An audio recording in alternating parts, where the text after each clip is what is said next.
Can you hear us? All right. Okay, let's try that.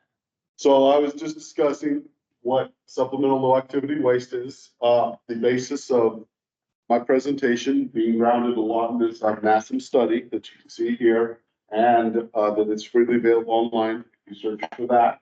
I want to discuss why this is important for Oregon. We've touched on that a little bit. It will most likely be transported through Oregon in one form or another. We're going to go through a bit of the evaluation of the transportations. How we look at that.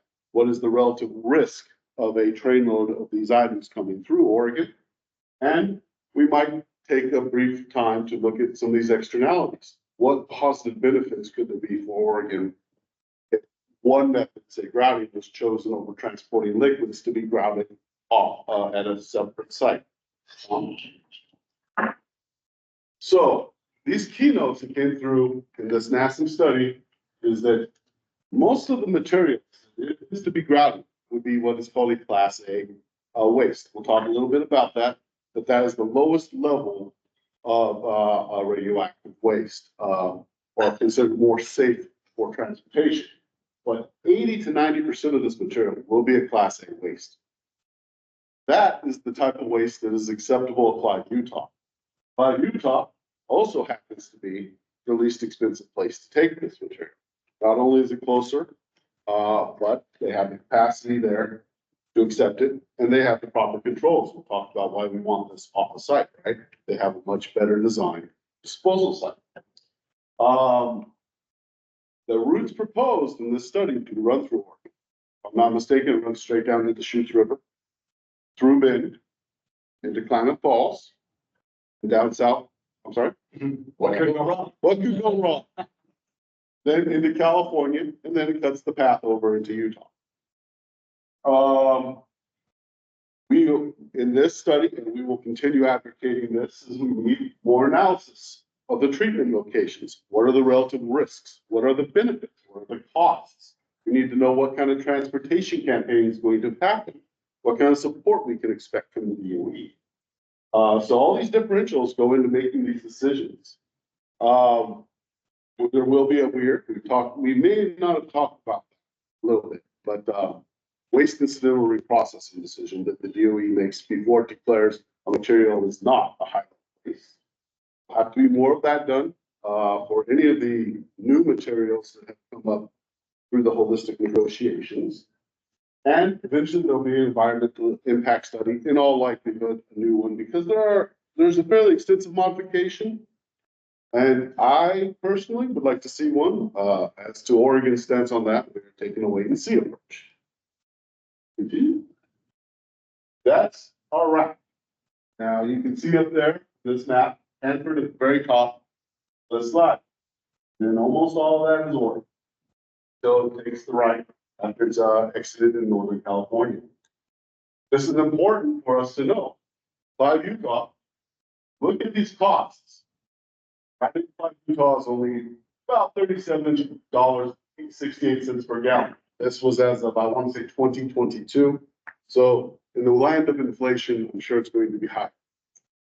Some in this study itself, they based a lot of their numbers off of the $45 a gallon. But the big cost driver for this material is where the grouting is done, is the grouting the material itself. To actually put it in the ground, in a hole, what was quoted was $1,160.14 per cubic meter.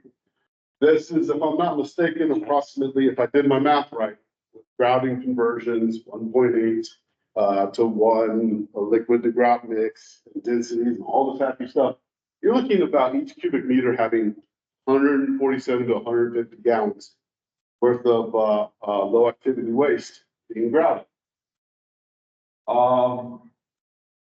There's a few things we said about that. Is such a big cost driver. Wouldn't we rather do this in the local region? Maybe we get to retain some of that value that we're putting out there in this material. That's one potential positive externality of doing it locally, getting it grouted on site. Next slide. And what we see here in our graphs, that big green bar, cost of cementing the material. That's just mixing it in with ground. Tiny purple bar, now admittedly, it's not little tiny. It's over, $1,000 per cubic meter. That little tiny purple is just putting it in the ground. Now, there is a difference. Now, you can see that I started with things like Permafix. Permafix does not have a disposal site. It's not a disposal site. So it gets a star. Permafix is in Richland. It is in Richland. So they are a company that specializes, well, in permafixing things, mostly by grouting it and then sending it back up to one of the landfills at Hanford or elsewhere. So I kept that saying, okay, well, they will choose the least expensive route. It's probably going to go to Clyde, so that will stay as Clyde. Also, WCS, it's the old double stone. WCS, they did not provide a specific price per gallon to grout material. So I assume, and I know this is a bad assumption, I assume that the greater cost, they did provide $1,460 per cubic meter to put in the ground. If that same ratio is applied to the cost of just cementing that material, that's how much more on the green bar. So it was approximately 27%, if I'm not mistaken. I know that that's going to be a high estimate. Hey, Matt, for comparison purposes, what in the low activity DF law, what is the cost? The comparative equivalent cost needed in glass. That has not been well defined. But ballpark, You'd need more than an envelope to calculate that. Yeah, I could easily slap another zero up there, conceivably, because that was the whole reason behind this law, is there's so much extra water being produced that they do not have the capacity to vitrify. It's just not there, or we would be running this mission. My great grandchildren, put another zero on your generations. We'd still be running this mission. This other slide, now there's two different numbers. That's not too important for now. It represents two different times to start the grouting. But it's important to note from this slide, they differentiated between liquid and solid materials. So what we're seeing here is that their estimated cost on site is not that far different. So, okay, so we'll send it all off site and get it grouted in the ground by liquid, or we'll grout it out here and then send it off site. So send the solid. There's not too much difference in these numbers. If these numbers stay true, it would be very hard to really say, hey, this is why you need to grout. Look at this value proposition. There's not much there from these numbers, and I couldn't find much to pick apart in the NASA study. Not to say y'all couldn't.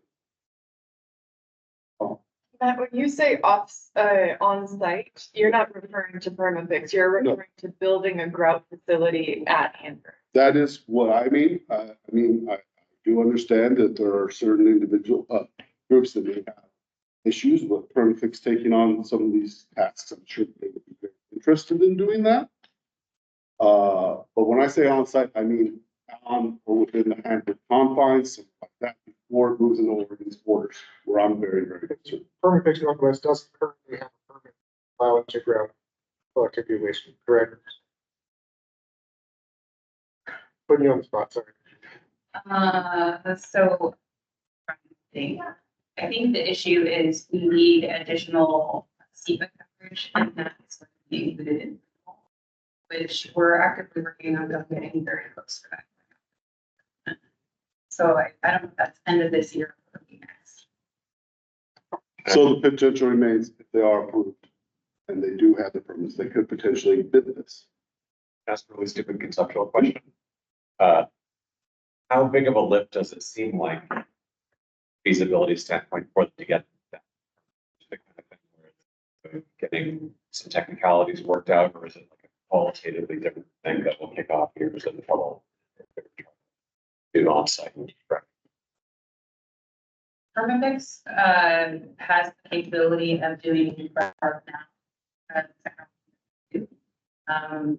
I don't think We are done resolving deficiencies between us and Perfect on the renewal and in drafting the necessary the acts information that has to go out when she come in. So I don't think there's so much of a policy issue for us. The public will be able to comment all through this document. Like a details thing, not a, like to invent a whole new technology, but that work thing. Yeah, so Perfect also did associated with the test bed initiative, did the initial 3 gallons facility and demonstrated that they could do as part of the demonstration that they did there. That was in Tennessee or Kentucky. It was likely sent to Tennessee or They shipped the liquids to Kentucky, to Tennessee, and then wrapped it there. And just maybe one more point about in Richland, you still have to move liquid waste to that facility, right, from the Hanford site to Richland to then ground it, so. that is correct. There could be capacity issues there. They may not have this, I'm not a permafix expert. They may not have the potential to do this now. Maybe with their permitting schedule, they're looking to expand their operations. I'm not sure. And I thought Perfect did do it in Richland, there were Richland Grumman did it. There are some materials that are sent to Tennessee for further treatment. They tend to be, if I recall correctly, they tend to be materials higher in mercury content. Yeah, I was talking just about the 3 gallons that is done under the first phase of the test. I'll double check. Thanks. Um, So Matt, may I ask a question? Please. With the specialists, they kind of designated trenches or puzzle sites. Mhm. So this material go into that? It, In there. it could. Something that we have to remember is Clyde, Utah accepts Class A only. WCS accepts all 3 classes. So it is conceivable that to simplify transportation, for some reason, not what I would choose to do, that you could send everything all the way down to Texas. And if that is true, the route to Texas does not run through. At least to my knowledge at this time. Okay.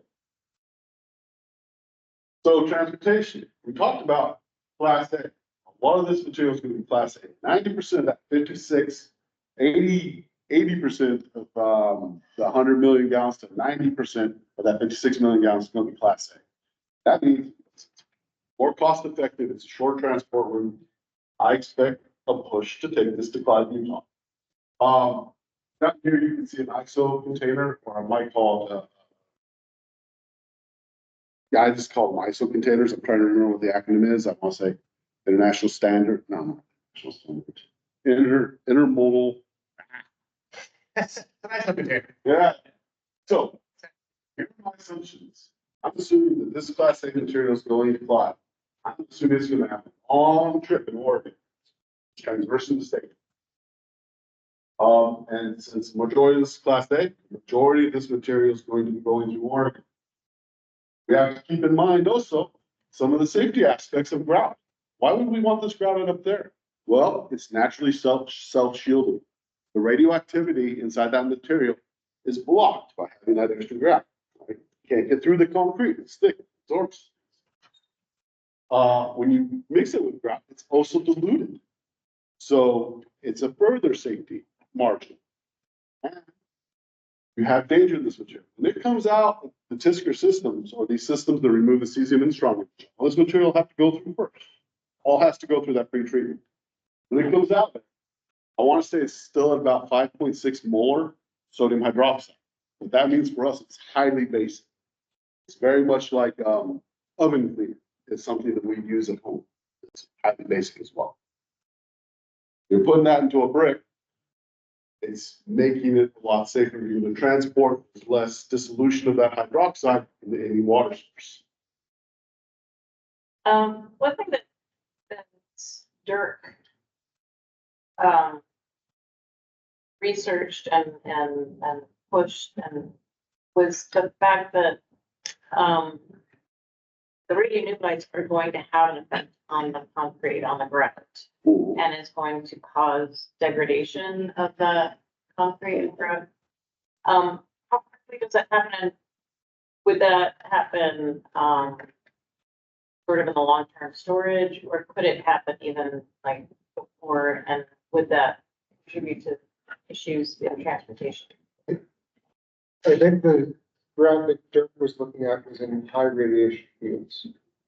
So this TISPR system, which is gonna be removing 80 or 90% of the radioactivity that's generating stuff, is actually going to mitigate a lot of that degradation. It'll still happen just over tens of thousands of years as opposed to hundreds of years.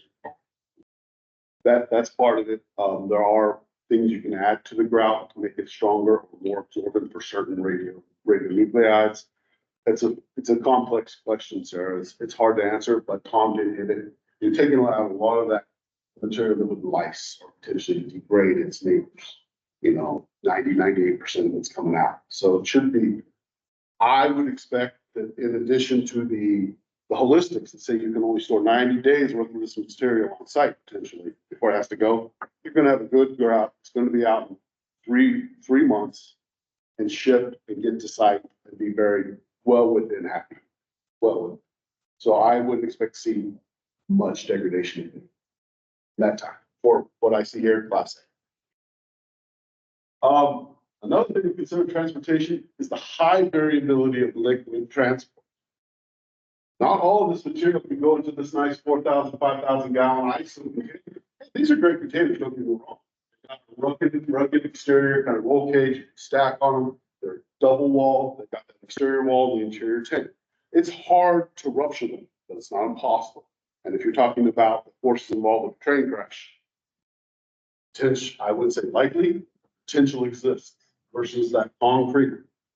Also, because the concrete has all those benefits that we talked about, you can fit a lot more of that onto a single train with those gondola cars.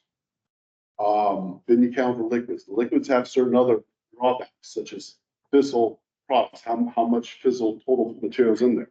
Can it meet something called the A2 limit, 100 times the A2 limit for the entire train, which limits the amount of liquid you can put on a train. And due to the high variability of the liquids, sometimes you're going to only be able to put 1,000 gallons. So you have that. It can go 5,000. Maybe you can't put a big train together. Maybe that train can only move with like 30 tanks on. I prefer this stability and the surety, standardize the process. You can put one train, except for maybe 3 months, I want to say. Show that next. One train per month.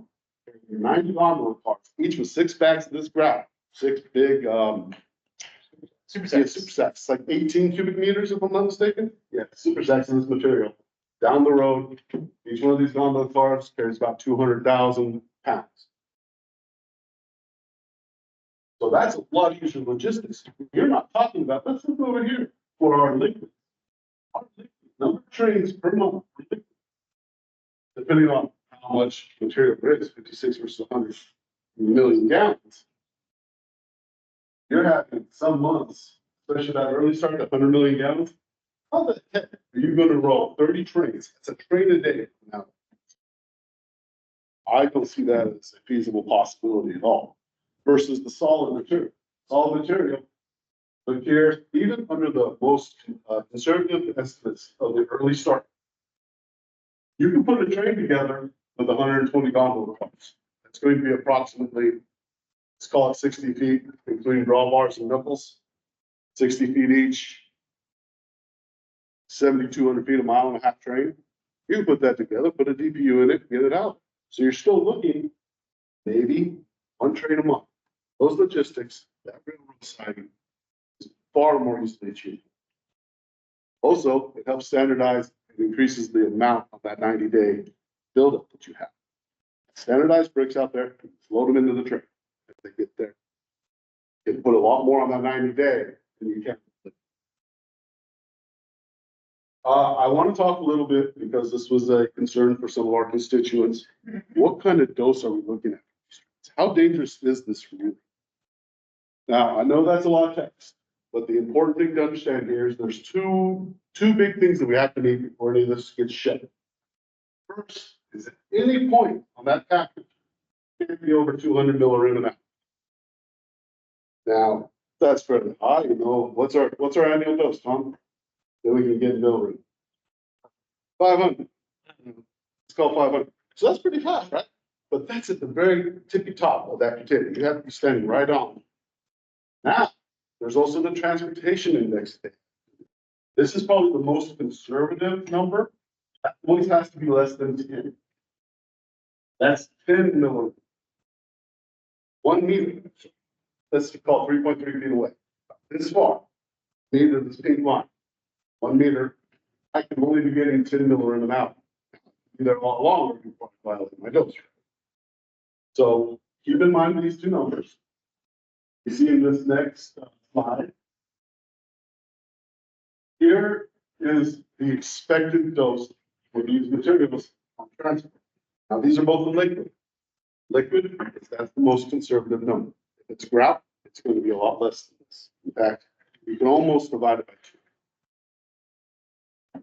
But all this material has to be under that TI-10. Or it even goes down the road. Even if it's liquid, or it can go down the railroad, has to be under 10. 10 millirem now. Which leads us to our banana equivalent dose. This is where I get to have some fun. You can tell I made this slide. Banana equivalent dose. At 1 meter, we're only allowed 10 millirem an hour. Now the railroad has 100-foot right of way.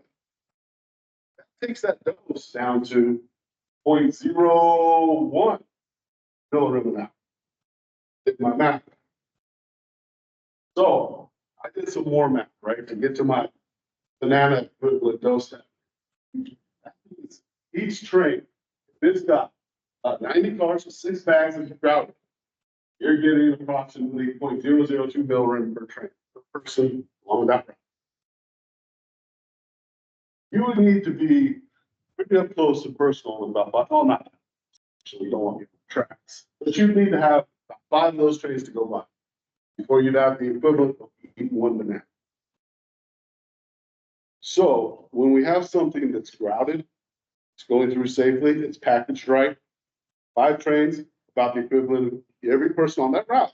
Now, it's everyone eating banana, but you know, it can add up.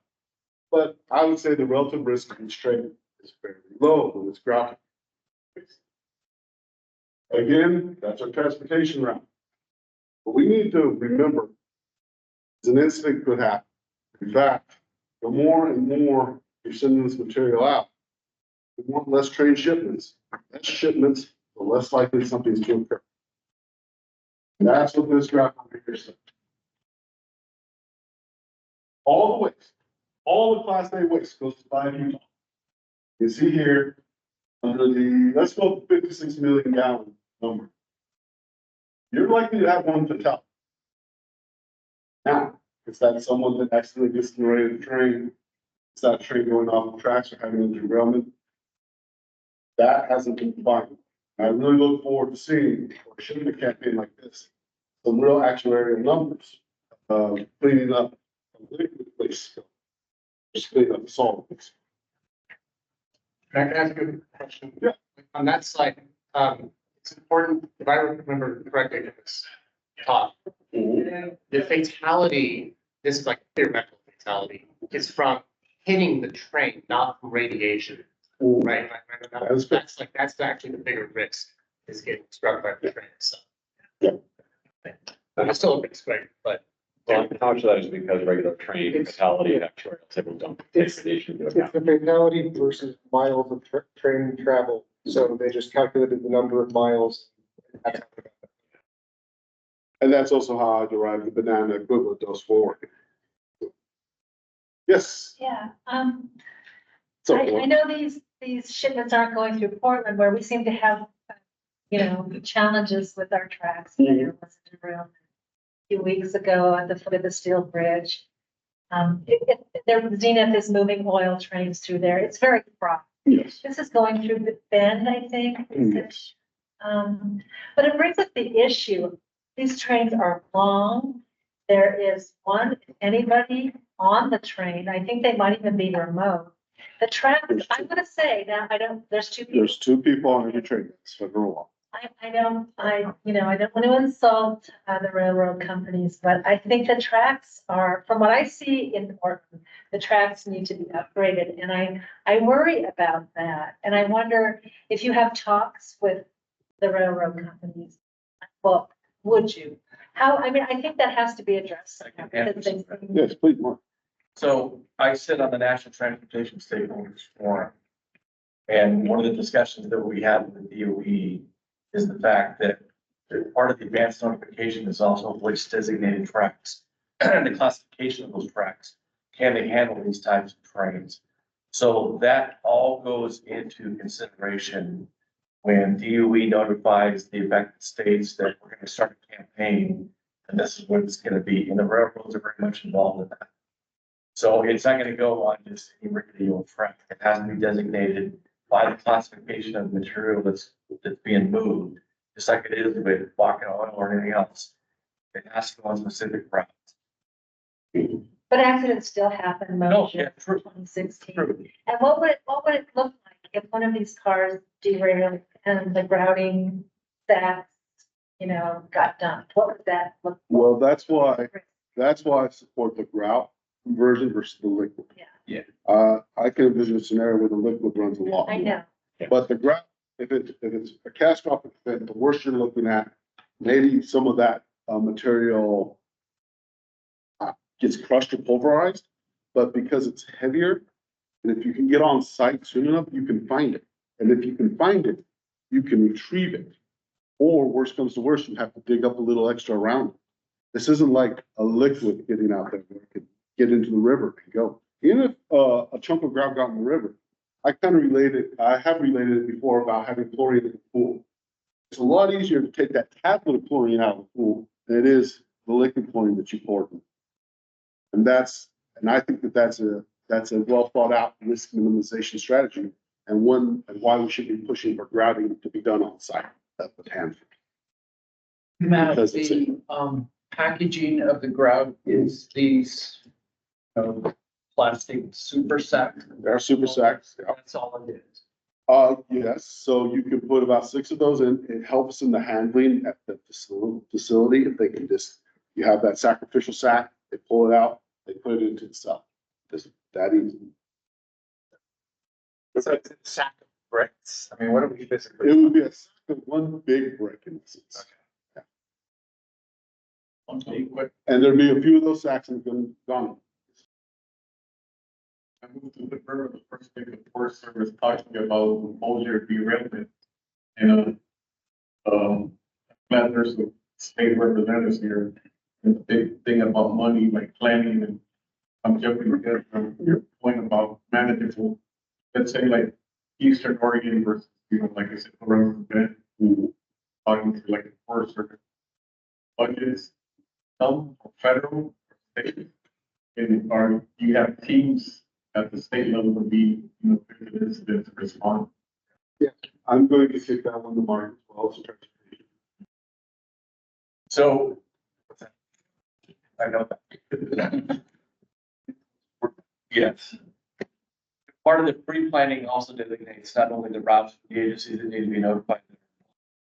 So we talked about similar type of movement. We talked about movement of high level radioactive waste. As an example, Trojan, and the pre-planning is going on that. There's a lot of similarities between that, again, because the classification of the waste is. So if the route was chosen to be through Central Oregon, you're not only going to have our agency as the lead in that discussion for the pre-planning, but you're also going to have Forest Service because you're potentially going to go through federal land. If it were to go down 84, you have the tribes involved. So there's a lot that goes into the pre-planning. So of all the different campaigns, we're looking at the resumption of transit. This is now the planning for the eventual movement of the highway. everybody that has a stakeholder is involved.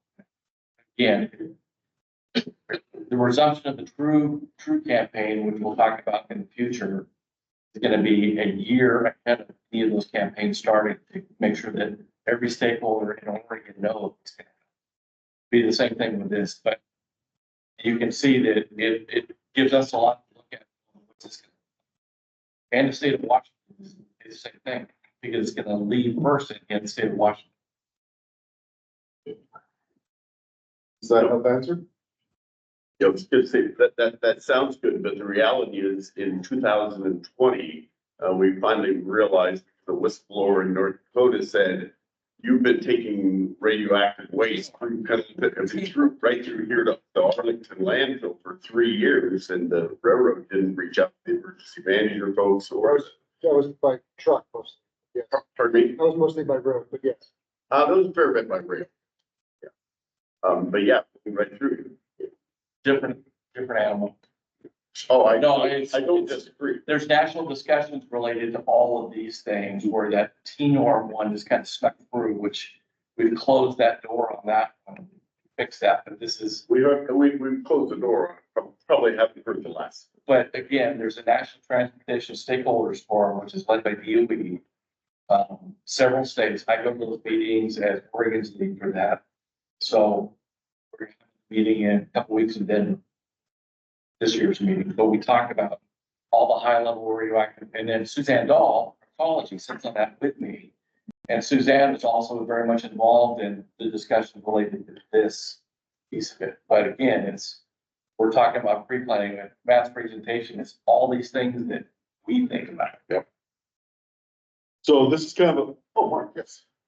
Just, I mean, it seems pretty patently obvious that shipping grounded material is gonna be better than shipping liquid material. Is there a downside?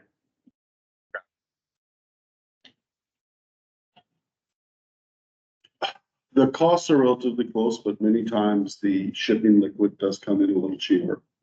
You don't have to build a facility to make the grout, which means if they're doing this similar to what they're doing with the Tisker system, where they're just running it through there or actually the CBI system, or they're running it through the treatment, putting it into the container and then shipping that container.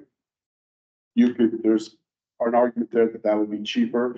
You don't have to construct a new facility with personnel that you might not have available because they're constructing other facilities. That I think that's a sane argument for why we want to ship liquids. It's purely practical. Well, in the schedule, I think, because the DOE has to build it. Yeah. And permitted.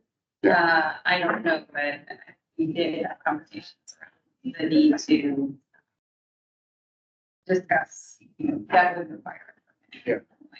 Those schedules. And you do potentially move some risk offsite because personnel that could be exposed to silica dusts, grout dusts, things like that you can control with your ventilation measures.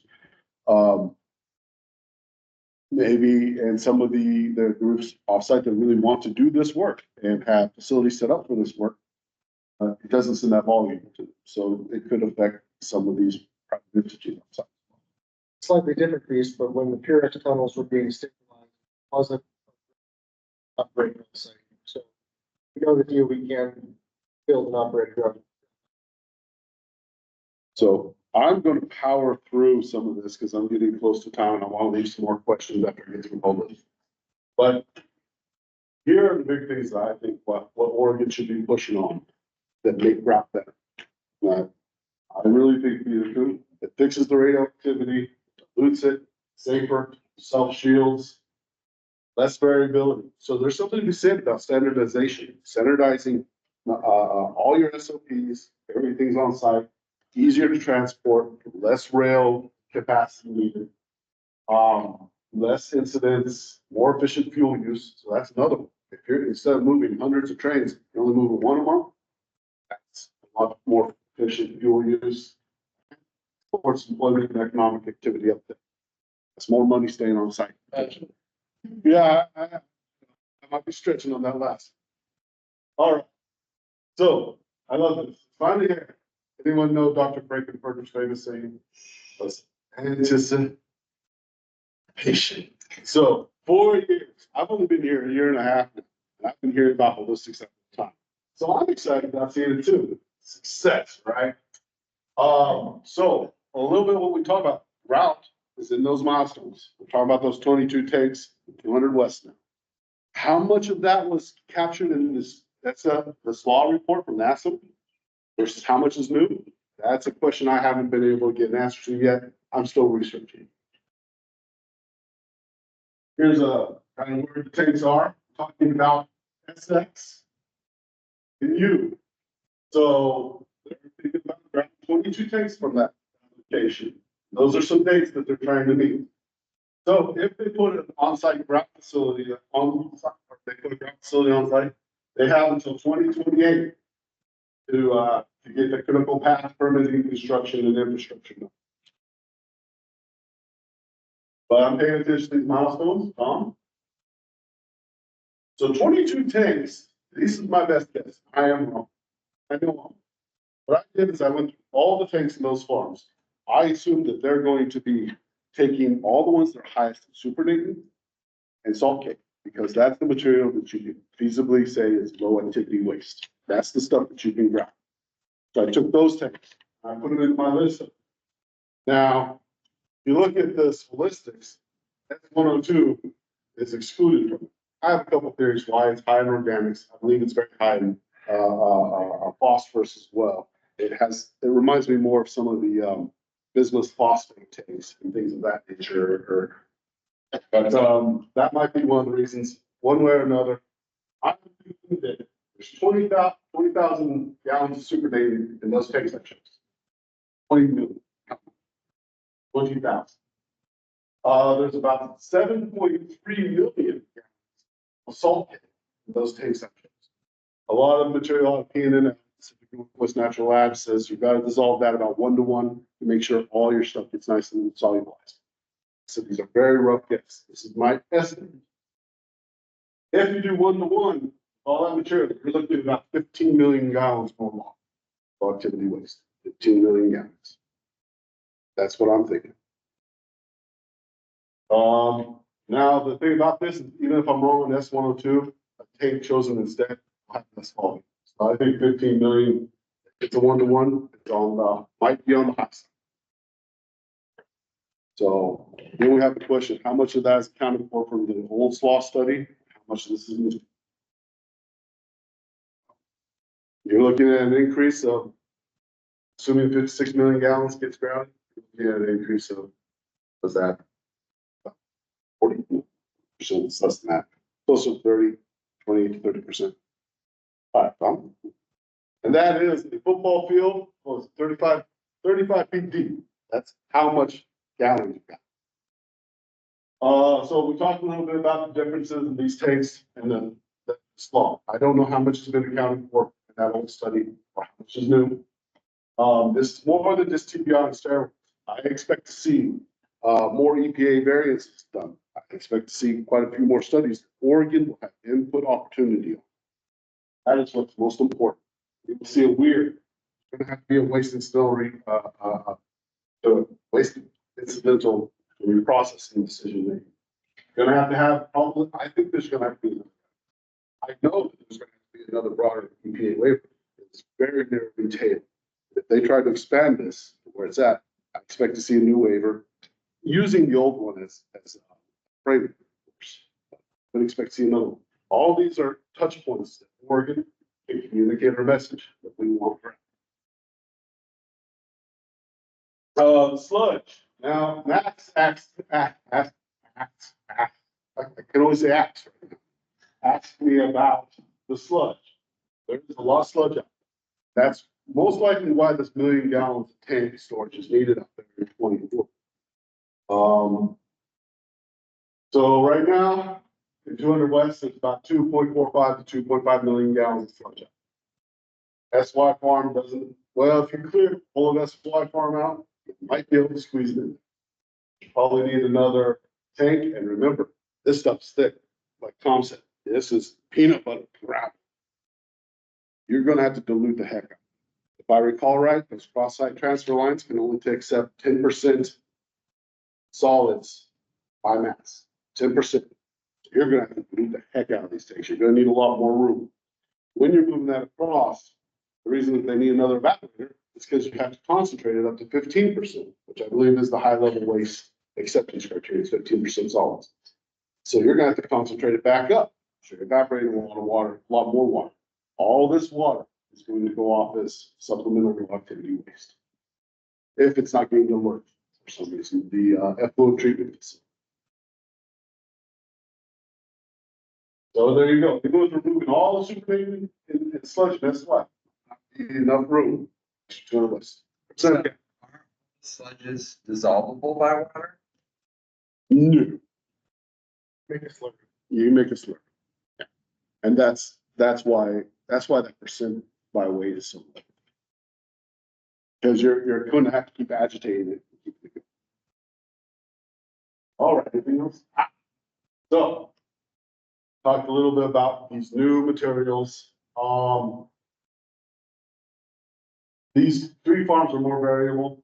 I like some of the material in the east side will have gone through a vitrification pass. So it's going to be caught in the stack emissions. That water's going to come back, get grounded, get sent off. This material won't go through one of those passes. It's just going through a pre-treatment cesium strontium removal. So yeah, those are our future inputs again. I think that we need to concentrate on this and continuing communicate Oregon from this. I think that's it. Hey! There's some nasty stuff there. Was that UF6? Yep. So, Mia. Matt, can you go over the less shipments for grouted waste? Is that calculating that grouting the waste? The ratio I've seen is 4 times the volume in grout than the original waste. Is that including that? I calculate closer to 1.8 to 2. And that does include that. That is the counterintuitive thing about this, is because of those drawbacks of liquid, that fissile load restriction, that activity less than 100 times the A2 value, which is, transportation value, that you're going to have to send more and more trains. And because the activity is so variable, you've got to meet those TI numbers, right? You've got to meet that 200 milligram on the surface number. Because of that, you can't put as much radioisotope in this tank as you might be in that tank, because this one's hotter, so it gets to have less. This one's bigger. So you have all this variability that limits the number of containers on one train. Because of that, your number of trains really rockets up. Versus the slaw, it's more standardized, and you can put a lot more into those gondolas, because you're putting 6 of those super sacks in there. I want to say it's equivalent to 7,500 gallons per gondola of law. I would have to run the numbers, it's real close to that. Even that's how many liquid gallons. And so that's how many liquid gallons go into a gondola, even accounting for the extra volume with ground. But your calculation is between 1 and 2? So 1 if point. it's more than that, Yes. there would be way more shipments. There's double that. for example. That's actually, if it's double, that's what those numbers up there are accounting for, is that 1.8 to 2 ratio. So it's accounting for double the volume. Not quite that. It's 1.8 in the National Academies stuff. And that is conceivable, at least from my experience mixing concrete. It's pretty. I think 4. I mean, I don't understand. You might have certain material that you need to heavily shield to get it to transport limits, but I think that would be the exception. Yes, First, I want to say thank you. As teammate and colleague, that was excellent. I appreciate that. Want the board to think about numbers wise. Matt's presentation, he's talking about tank waste. It's another waste stream, and the volume of shipments potentially leaving the site going through Oregon. We're not talking about the resumption of true waste shipments, which will be happening before too long, which I think that's M91 miles.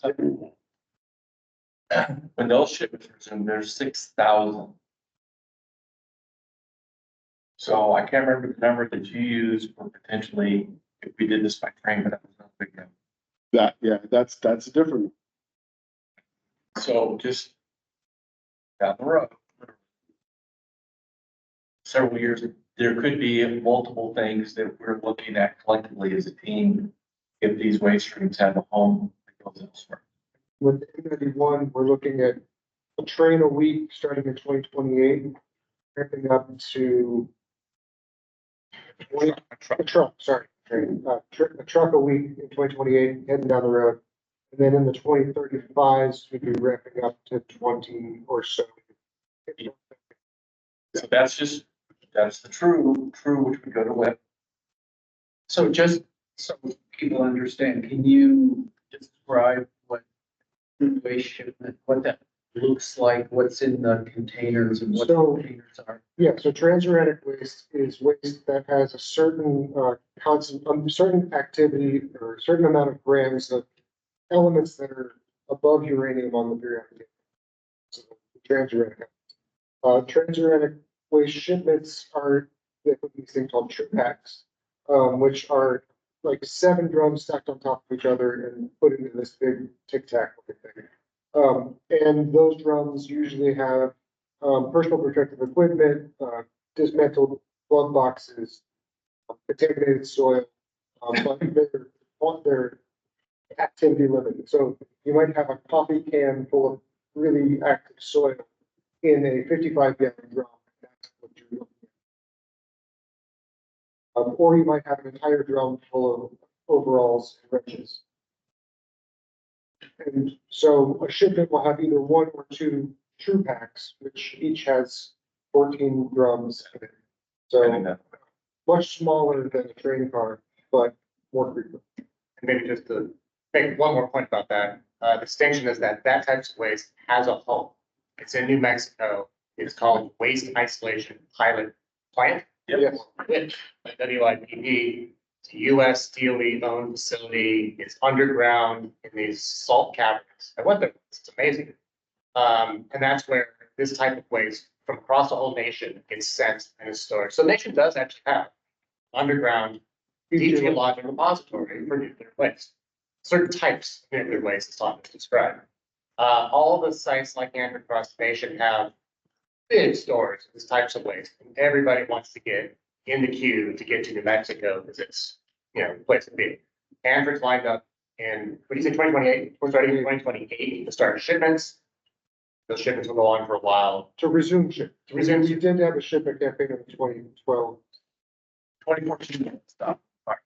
We will, when it gets a little closer to that, we'll invite DOE's Carlsbad, New Mexico field office to come talk about that because it's interesting and they have a really well-defined shipping program, safety transportation program.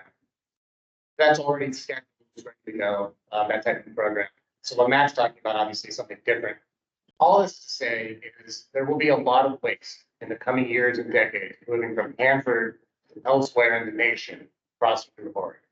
So we want to have we're lucky to have someone like Matt on our team, by the way, who has a train background. You don't believe it. I did write Additional waste, chemistry, all your other background. That was, you're an engineer or a conductor. I started as a conductor and I ended as an engineer. So I did project science too. Yeah, Matt, we have a good team here at Marketplace. And this will be a big focus of our work, this board work in the coming years and decades on transportation safety and policy issues. This is probably the first of many types of this conversation we'll have, not only here, but across the state, around transportation safety. And we can present the discussion talking about TRUE, which we just did training last month here in Northeast Oregon related to our transportation program. So we can your charges is also being involved in those discussions. DOE has to give us advance notice for the resumption of those. We can do the pre-planning, the discussions, conversations with everybody in Northeast Oregon again, because we haven't had trucks. Just a quick clarification question. So none of that true waste is blue. It's all solids. With not allowed to take liquids more than like a thimble. If you're doing a cleanup site of a burial, and definitely feel free to chime in. So like, they were found a burial site. And they were characterized the things that found in there and of the equipment they're using while they're working around it. Becomes contaminated with what gets classified as a transuranic, with plutonium in it. Then those materials, your coveralls, your gloves, everything else would get considered to be true waste and would get packaged on site. That's things that are waiting to go, plus other things from different areas of the site. And I apologize, I have to say, and it includes the other. And in addition.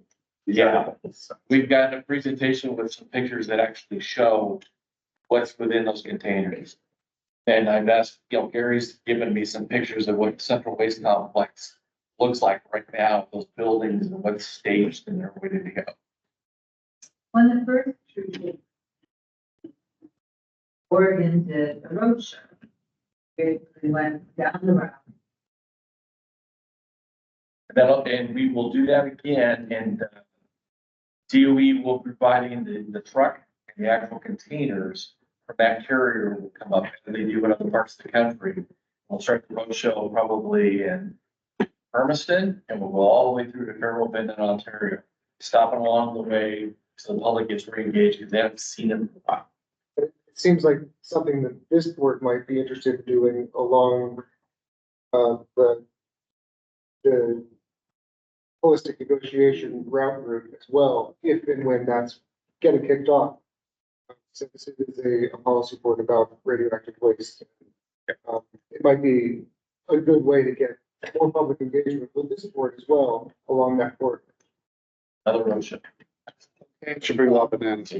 Matt, we need to close you out and give everyone a few minutes to lunch. And these are overlapping topics and overlapping discussions. We're not presenting working lunch.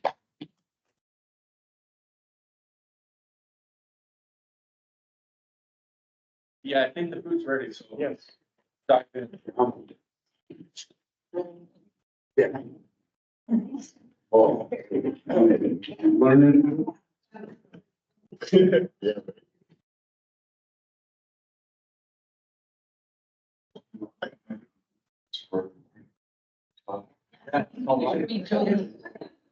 He's gonna be joining us tonight.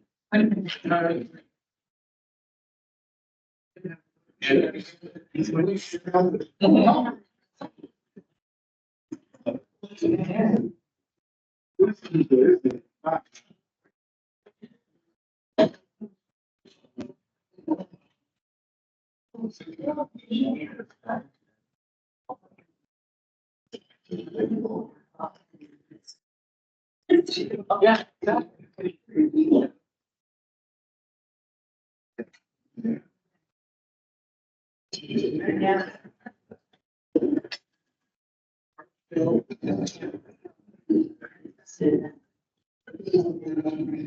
Yeah.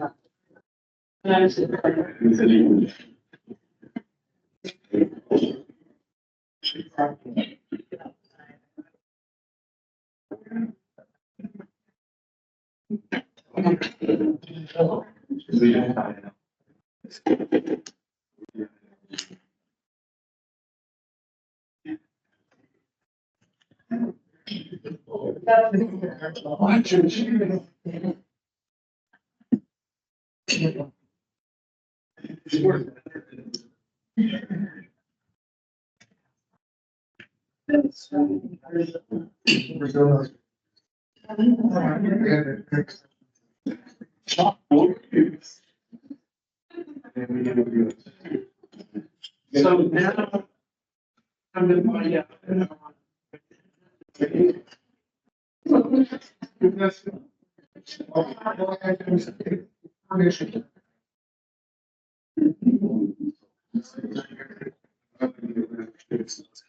Yeah, so when you.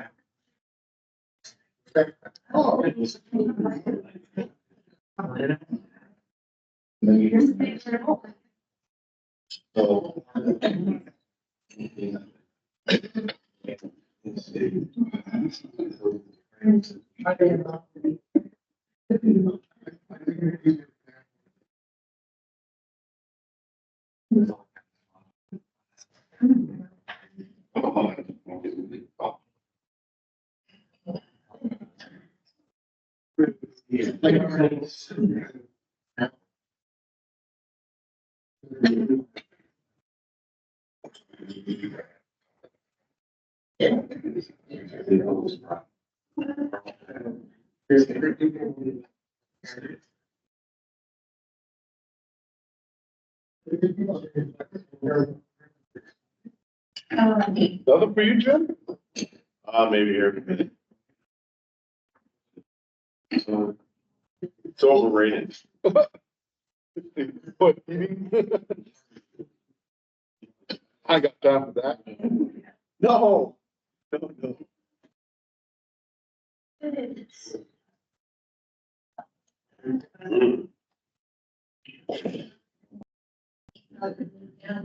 Actually, you read your name. You know, why you call it, you know, so I think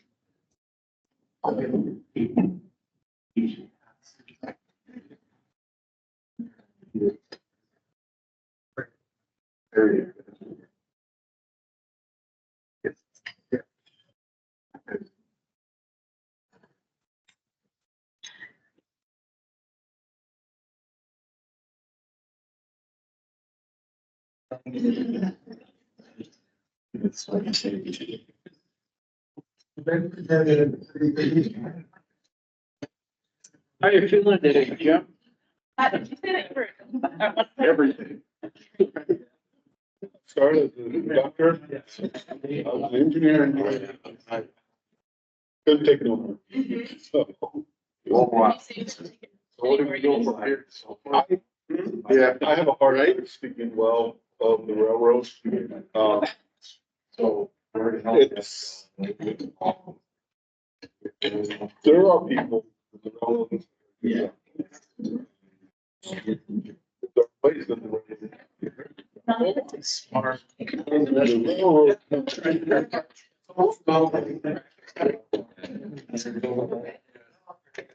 Yeah. I worked the shortfall. Although I'm going to do a lot. So, I know a lot of times they roll out. The only real education that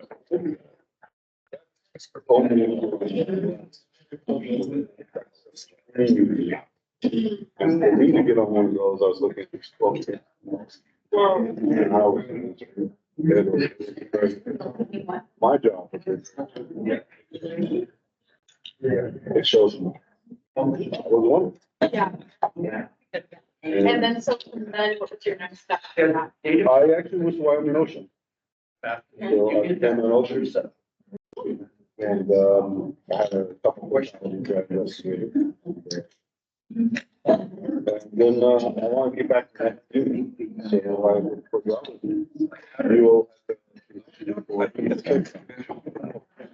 No, I was actually, that's my job. Really, that's the kind of passion. You want to chair? Really sweet. Yeah.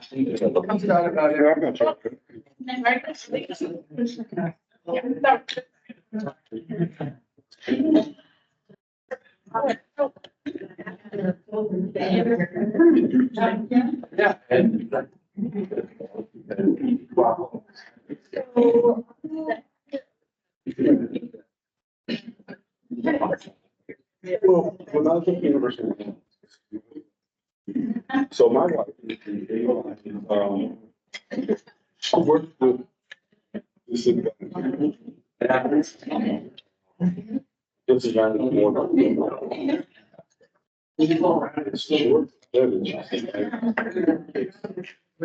Her company, I was working in Europe, but I wasn't. Red gas here in the market. So we do.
Yeah.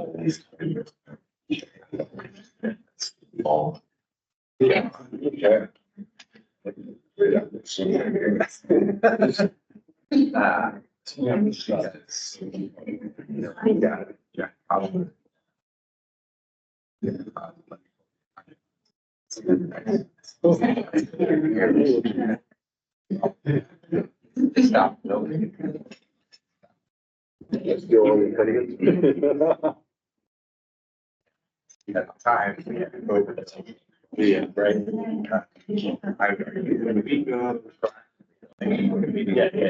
Stop.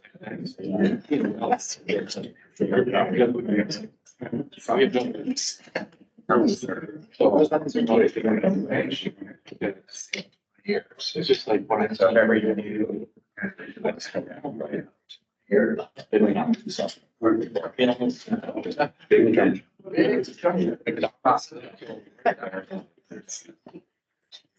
Serious stop.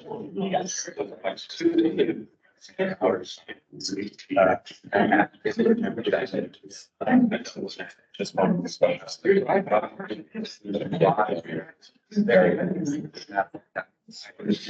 I have some nursing, so.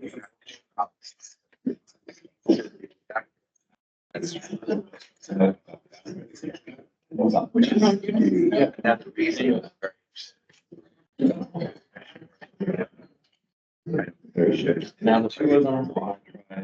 Yeah, I know.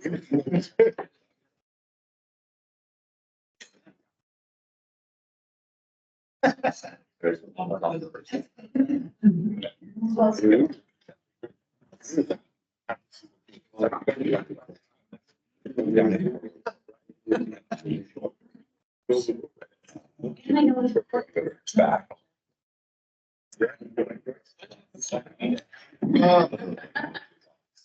I never bet.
Okay.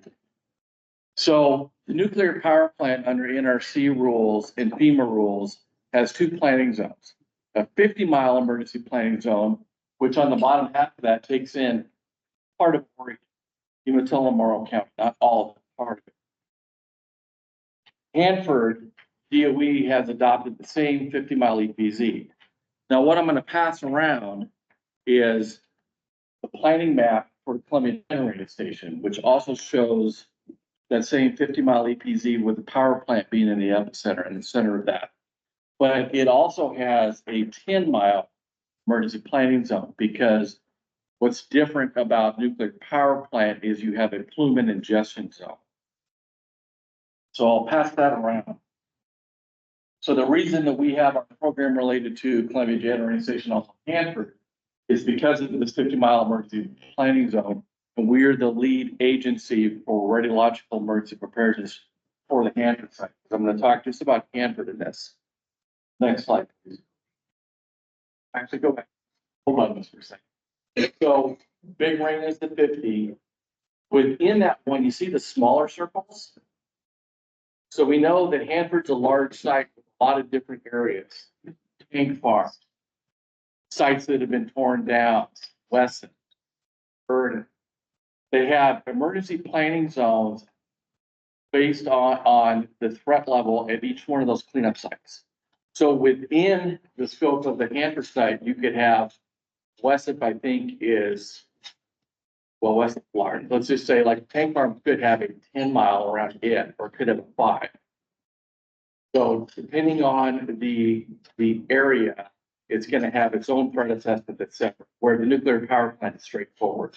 Just to kind of compare and contrast that. Next one. Could you, so the rings that are there are what? Are you gonna like include them? So those would be the individual emergency planning zones based on what's on the site. Ring. DOE does threat assessment based on what's there and what the threat is. I just went on. Are they? No, those are actually EPZs. There's a different map that shows more detail that I don't have in this one, that shows across the whole site, the individual EPZs based on what's there. And they could be from 2 miles, 5 miles, 10 miles. Some things may not even leave south site. But just to give you some context, so the 50 is what DOE recognizes, just as the power plant does, the 50-mile EPZ, it touches into Oregon. So Oregon says, as long as that 50-mile exists, we want supported funding to the radiological emergency preparedness for Hanford site. Does that make sense? Power plant to operate the nuclear power plant has to have the same thing. They have to fund off-site radiological emergency preparedness in the 10 and the 50. So within this, there's 7 counties in the state of Washington, and there's 2 in Oregon. Next slide, please. So we're the lead response agency coordinating for Hanford incidents as well as Columbia Generating Station and the end state to fix nuclear. Other response agencies that we work closely with, Oregon Health Authority, Oregon Department of Agriculture, because we're an ingestion state. We're worried about deposition onto our agricultural lands in Umatilla and Morrow County.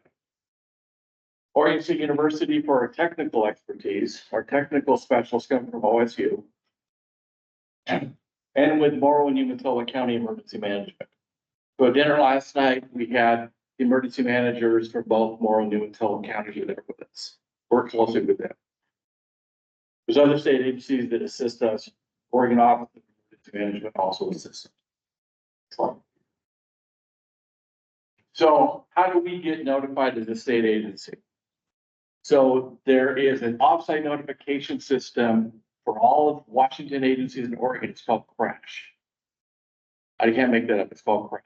The nuclear power plant uses one downstream notification line. It's answered by Oregon Emergency Response System, which is currently housed at Oregon State Police. They answer the call for all the state agencies that have a lead role for something, and also to notify the state of any hazmat incidents. So they answer the crash line for us whenever there's an incident or notification that has to go out from Hanford. There's also a direct call page number. So all of us are duty officers. All 6 of us on our team all take a rotation 1 month out of the year. We actually cover 2. We take the call if anything were to come up on the Hanford site or any other facilities. DOE, their offsite notification center, generally after they classified something to an emergency, has a time frame that they have to notify all offsite agencies. It's about 15 minutes. The nuclear power plant's 15 minutes. DOE stays within that same schedule if they've classified it as an emergency. So we get pages, the lead duty officer makes the call, we find out what's going on. So as a lead agency, if I use the term emergency operations center, do people understand what that is? At the state level, we call them agency operations centers because we have an emergency coordinating center, which OEM has, and all the agencies that have a lead for something, all 30 plus agencies have an agency operations center. Our largest conference room in our office in Salem becomes our agency operations center. We activate it twice a year twice a year every year for exercises, 1 for Hanford, 1 for Columbia Generating Station, 3 times on an even numbered year because FEMA has to come and evaluate Columbia Generating Station exercises. That's an example of the cabinet that we've got. The top there are all the hazard assessment materials for everything on the Hanford site. DOE sends us those on a regular basis. Everything on the bottom that's red is the Hanford emergency plan. So as they update that, as one of the offsite agencies, we get those updates. And that's just an example of the cabinet.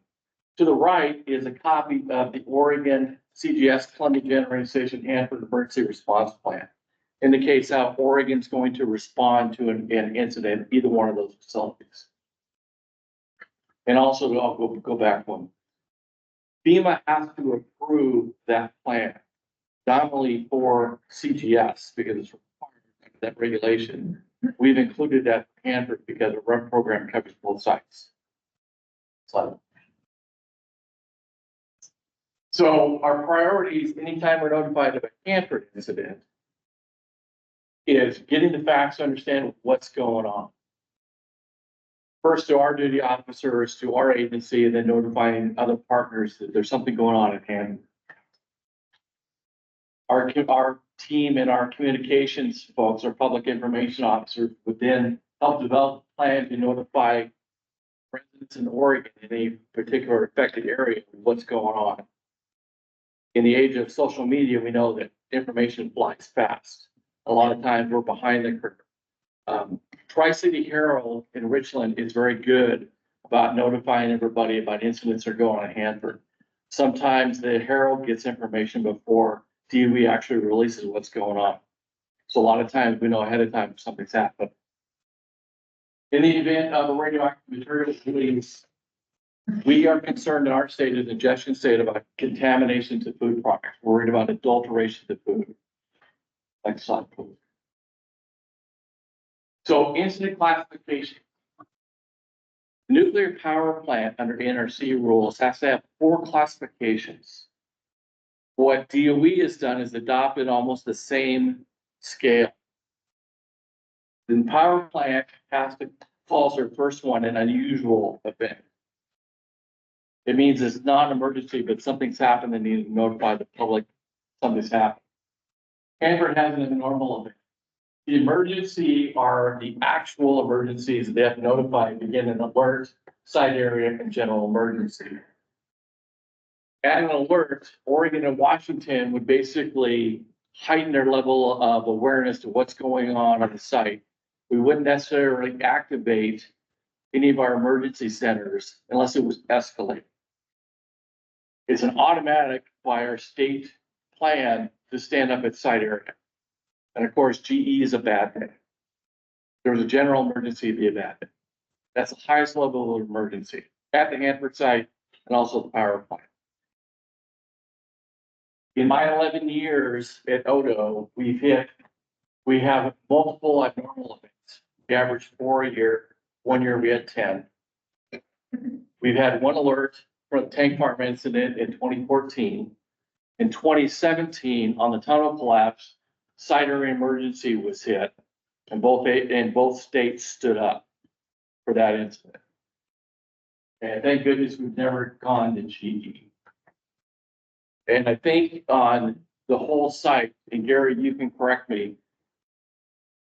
I think Wessup's an automatic or general emergency by that threshold. I don't know if the tank farms are. I think the tank farms could get to GE. Sorry, you don't have an answer to that. Okay.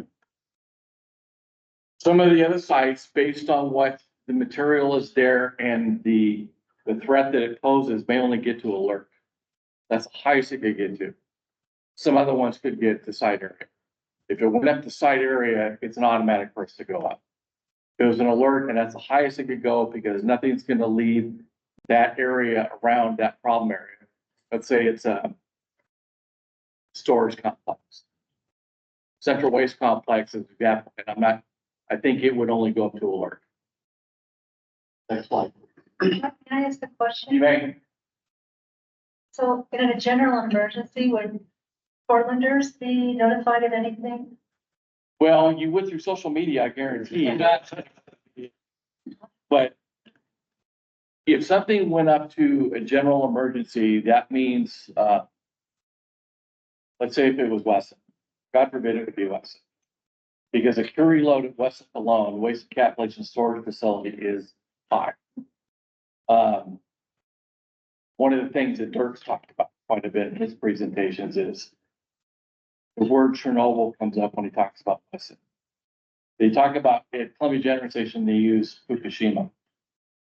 But if you use Chernobyl more than once, a lot of people have used it related to a Wesson vaccine. We have it. Because the Curie load there would make it hard to even get near it. So I talked about the differences between power plant and site. The only thing that's different is Hanford uses abnormal event. So if we get a notification from ports that they say abnormal event, we know to talk about Hanford. If they say unusual, we know we talk about the power. If it goes to alert or site area, Max becomes the incident commander, the radiological event manager for us. That's the other hat that he wears. So if the information that we were getting as duty officers, when we're notified of an incident, we would ask the state of Washington, what are you guys doing? What's your posture based on what you know? Washington Department of Health, Washington Emergency Management Division, what do you know? What's going on? Are you changing your posture, or are you okay with only standing and monitoring? But if they thought that something was going to be escalating, we would convey that to Max. Max make the decision after he notified Janine Benner, our director, to say, we're going to go ahead and activate the Agency Operations Center, notify our offsite partners, and start changing our posture and what we're going to do. That would mean sending the field teams from Oregon Health Authority to Northeast Oregon to ensure that we have not. We would be worried if there was an airborne release where the winds would pick anything up and come to Oregon. So we would send the health teams to verify there's no impact, because as you all know, this part of the state, we're in the fifth of the agriculture, fifth largest area in the state production. Plus you've got all the activities of Port Authority. So that's what, when we train and we think about potential impact, both states talk about worst case scenario, either from a bad Hanford incident or even at CGS, shutting down agriculture.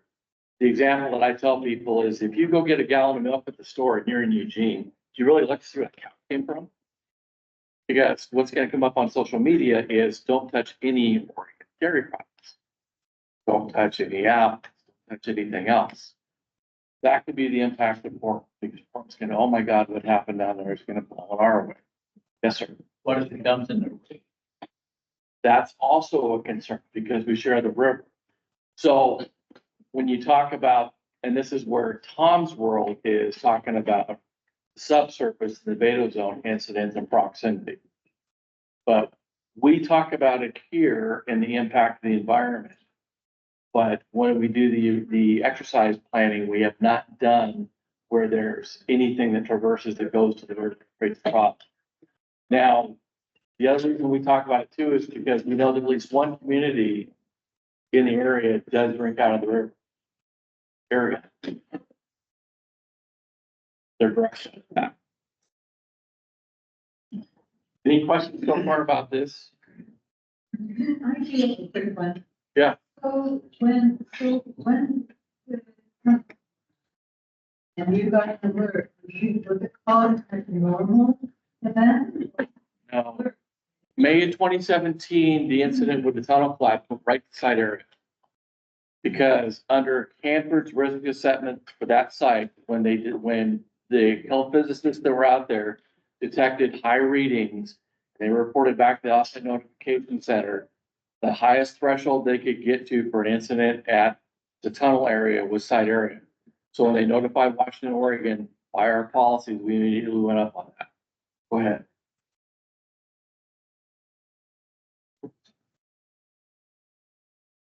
So when we get notified, this is traditionally what it looks like. Washington State also has an obligation to notify us, as does DOE for Hanford incident. We prepare annually with one Hanford exercise a year. And that happens the third week of May every year. State of Washington and Oregon both have an exercise. We just finished one. And UNTL and Morrow County also participated in that. So when we get a notification, we get paged, we call back, and then we also get written communication about what details of the incident are. Again, we have Hanford averages 4 a year for abnormal events. Those could be the 222 S slab incident. It could be a range fire. It could be someone was going into a burial ground and found something they weren't expecting. So when DOE determines that there's going to be some interest for offsites, they will discuss it and they will declare an abnormal event, which is common. Yeah, 2017, there were 10. That was a busy year. There was a lot of notifications, a lot of questions that we got. So this is typically the information that we get, the written information from DOE. This is the recent one with the 222 S lab. 2 incidents at 222 S recently. That's the information that we got. It met the abnormal event criteria because condition 1, any fire within primary confinement boundaries of a nuclear facility. The description of the event.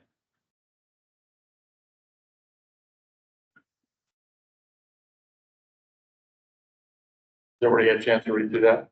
So the next one, next slide, is how we address our constituents. So we put out a message out to our constituents, other agencies, our other partner agencies, and occasionally we will notify the board when we get some interest, say, hey, we heard there was something happen up at Hanford. We will share these with you also. But these are the messages that we put out. And then our PIO, Jenny Kalemas, will take any calls or concerns that come in based on that. But we share that information. Generally, if they declare like it's say 2 o'clock in the afternoon, sometimes it takes a while depending on what it is for them to get on-site responses to figure out what's going on. So we may delay this and only tell partner agencies, hey, there's something going on, and notify the counties. If you guys have any questions, let us know. And then we release this, and this is also public facing. So perception is reality, Lauren.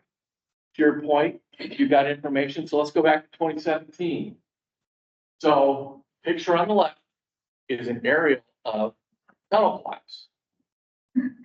But you see the header below there? Breaking news, nuclear site emergency from ABC News. One on the left also went out to the national media. Nuclear disaster in Washington State. So that day, that morning when it happened, there were folks on site that had their smartphones. And as the take cover sirens were being sounded after they notified all the workers there, under their own procedures, there was people that were going along live with their smartphones because that's reality. And that got to the national media. So the national media broke in everywhere with nuclear disaster in Washington State. And these people were running to their points of shelter. So even though this, which was fairly innocuous, it was more of a shyness than anything else, meant the covering over those old pieces of equipment that were radioactive.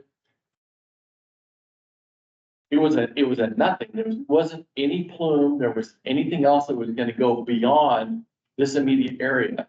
It hit site area, but because everybody was scrambling and telling their family and everywhere else, we then went to site area, and so we were dealing with perception 2 weeks. Now, I credit DOE, they went up immediately on social media with live press conferences saying, this is what it is, it's under control, this is what we're doing to deal with it. Those tunnels went perpendicular from the plutonium finishing plant. So when they had irradiated the equipment during the production years, because they had rail, they call them a tunnel, they're really not, they were trenches. Trenches with roads. So they shoved the equipment in there to, basically deal with it later and let it decay. So the HPs were doing their regular work out there, and as they're going through areas looking for what would be normal background, all of a sudden they got spikes. And they went, what the hell is that? And they investigated, it was that. So that innocuous looking thing got 2 states to stand up their emergency operations centers. We were up for 2 weeks. And the way that DOE resolved that is they filled them with ground. We reported back to this group over the next few months about what was going on. So DOE representatives came to the board and says, this is what happened and this is what we're doing to mitigate it. I think they went to the HAB and everybody else for that several months after that because they had to fill them with ground. Can't deal with it now. And did you guys issue them a different permit or anything during that? No, actually, within 24 hours, we issued them an administrative order that required them to do an interim action to stabilize the tunnel. And assess the structural integrity of tunnel 2 to see if it had similar structural issues. And so we went through various permit actions. DOE was required to do that under this order as well as the permit for them to do the work retroactively. They did it under a contingency plan. If a unit is in a permit that stores, treats, or disposes of hazardous waste, it's in our permit. Some of the equipment that you spoke about are hazardous waste. So in order to respond, we had a contingency plan in the permit that also spoke to emergency actions that they needed to take. And under that, they stabilized the tunnel. There's video that actually shows how they were falling. It's pretty interesting to see. And I think in the plan later on, when they were talking about what are you going to do down the road to deal with that stuff that you had really just stuff in there, I think because it became like a monolithic core now. So all the stuff's encased in it. So they talked about taking a saw in the future. If they needed to move the outside, cutting those pieces, which are, I don't know if there's real locomotives in there, but I know there was a lot of equipment that was pretty substantial. Yeah. Platforms, I think, from what I understand, different types of equipment and stuff like that. So the closure plan actually speaks to, that's in our permit now, speaks to various closure options when needing any place, retrieving it, disposing of it, doing the kind of piece. But Wes just seemed that was very similar. Those hot cells were previously used to make the capsules, but then the full cells, those previously used hot cells were grouted. And the plan is to So you can imagine, the plan was down in the future to move that offsite. So it's going to be huge cut, huge chunk of. Hey, Mark, Yes, 5-minute warning. gotcha. Excellent. Got Questions?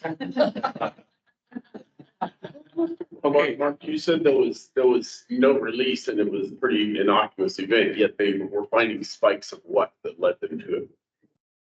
So if you're looking at it in a known radiation field, let's say, you expect to only see certain things. I talk about background because you've got radiation all around us, right? So when you go in an area, when our health teams come up to your neighborhood, then do the annual exercise and they go out, they expect to see specific backgrounds that are naturally occurring. So when they're doing a survey here and all of a sudden the needle goes bing, and they investigate as to why, how close they could get to it and what readings they were getting, that's what triggered the site area. So you're suggesting that Bing was still not much? Well, until they put dirt on the top of it, because it was shine. So as soon as you put a barrier on top of it, then you didn't have it anymore. It's clearly not, it's not zero, right? That's why Yeah. the meters, went up. So it wasn't zero, but I think to Mark's point, on the scale of Hanford risk, Right. Fairly low. And it certainly wasn't beyond that immediate area for that flat. It wasn't gonna go beyond that location. There wasn't anything that was gonna be released in the air. There wasn't anything other than within a perimeter around that, whatever that was established at, whether that was 100 feet, 200 feet, whatever. But the perception, because they went live, was nuclear disaster in Washington State. So we were chasing the perception and trying to address what the reality was. What So- was shocking was that it got to Go back. was amazing. We were in meetings there. When it happened, someone in the meeting had a family member who sent photos of this going on right now.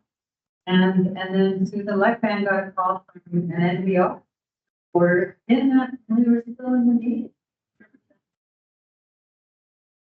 Quite a I challenge. wanted to go back to the tornado picture. Because that is on site. That was an actual tornado. I want to say 2014, and if I recall, that was an EF1. The exercise that we just had, the scenario was a tornado had gone across the site. So wasn't out of the realm of possibilities because, yep. Talk about termination, that's a big one. So. Interesting to me that those reports, at least that I catch, don't include the natural conditions at the moment, like wind speed and direction or anything. We get that. But is what we're reporting out, does it really matter to you? If you had any question, you can call back and say, well, what's going on? The winds on that site are constant. We look at those mapping all the time because during the exercises we do modeling.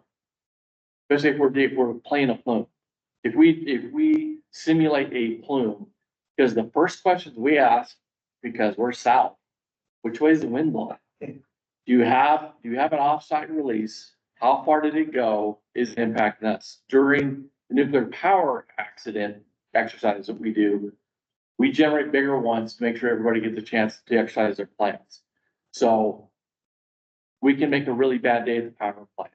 But when we get a call on Hanford, it's trying to figure out where is it, what do we know? The institutional knowledge that we have and also the predecessors left us is invaluable because we get something related to even the tank farms. What do we have so we can actually look into that? It's like Matt's talking about transportation. Here's the data that we have related to that. We put together. Big questions? Yes. The active shooter incident that happened 1 or 2 years ago, was Oregon notified of that? You mean the perceived active shooter? Yes. The perceived active shooter, yeah, so any incident that happens on the site. The lab finding some acid.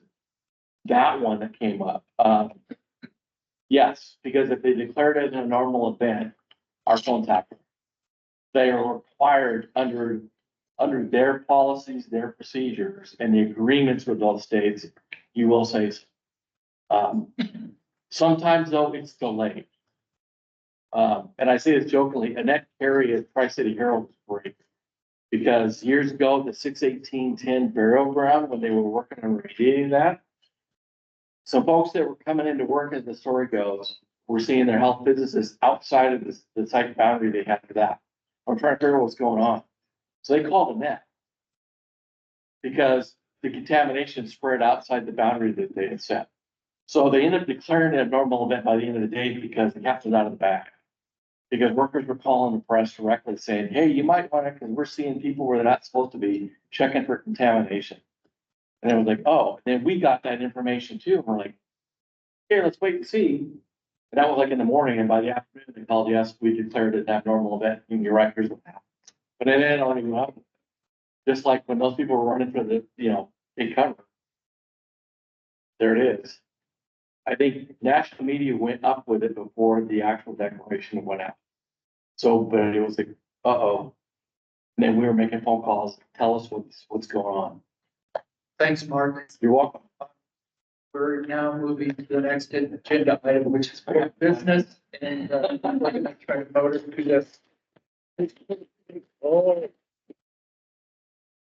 So we have something that in our bylaw called consent calendar, and it really only has one item on it, and that is the approval of the January meeting summary, which I'm sure you all read. So the calendar, is there any objections or changes to the January meeting summary? If not, okay, seeing none, Mark, you have approved. Okay, the next thing on board business is just want to spend a minute, get an update on community outreach to educational institutions. So be a quick summary of what you've done since the last meeting, and then Matt, I don't think. BCC. Oh, right. We gave, Jeff and I gave a presentation to, the senior, I can't remember the acronym. Senior Studies Institute. Yeah, through, Portland Community College. It was a virtual, talk. I think it was an hour and a half or 2 hours of presentation, starting with history of the making of the atomic bomb and then transitioning into Hanford cleanup and what's being done with Hanford cleanup. And I don't know, it was like 15 people maybe online, and had some really good questions. And so that, I thought that went well. I can't remember when that was, January, February. Yeah. So there's another organization in the Portland metro area called Science on Tap. It's kind of like TED Talks. And Sarah has agreed to do a presentation to that organization in Vancouver, across the river. It's going to be in probably October. Yeah, so I'm a current student at Portland State University, and I reached out to several departments. The one that took to offer to do a lecture on various potential Hanford topics. And the department that immediately took us up on it was the physics department. So Mia and I are going to be meeting with the chair of the physics department on May 29th. And we're going to be just coming up with topics they want us to do. They do an annual lecture series, and so they're doing some on their fall. Thank you. So that's that update. Next, if there's no questions on that, we'll continue looking for more opportunities to make presentations that, different colleges, universities, community colleges, even high schools and stuff. We'll definitely write and let you know when this.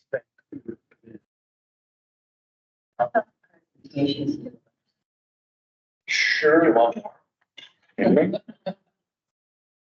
It's not would hurt our climate and energy committed.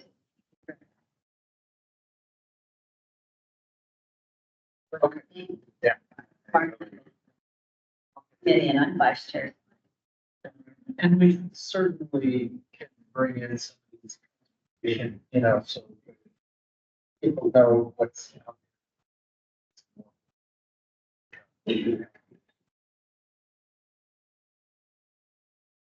Okay, next thing on the agenda, bylaws.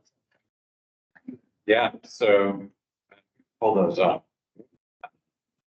You may or may not remember, we talked about this last time, that Tom and I spent some time going through the bylaws, just it's been a while. got reading them, which is clearly been very long.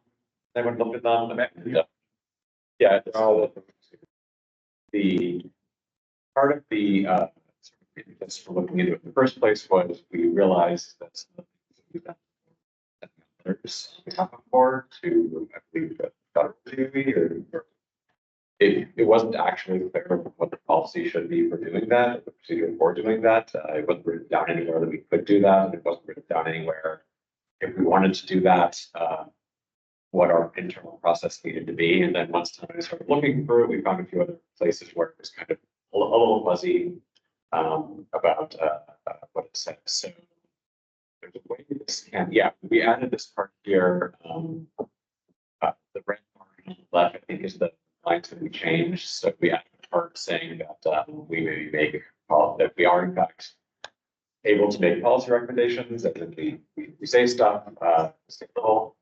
We added the sentence that we can also issue comments to various folks.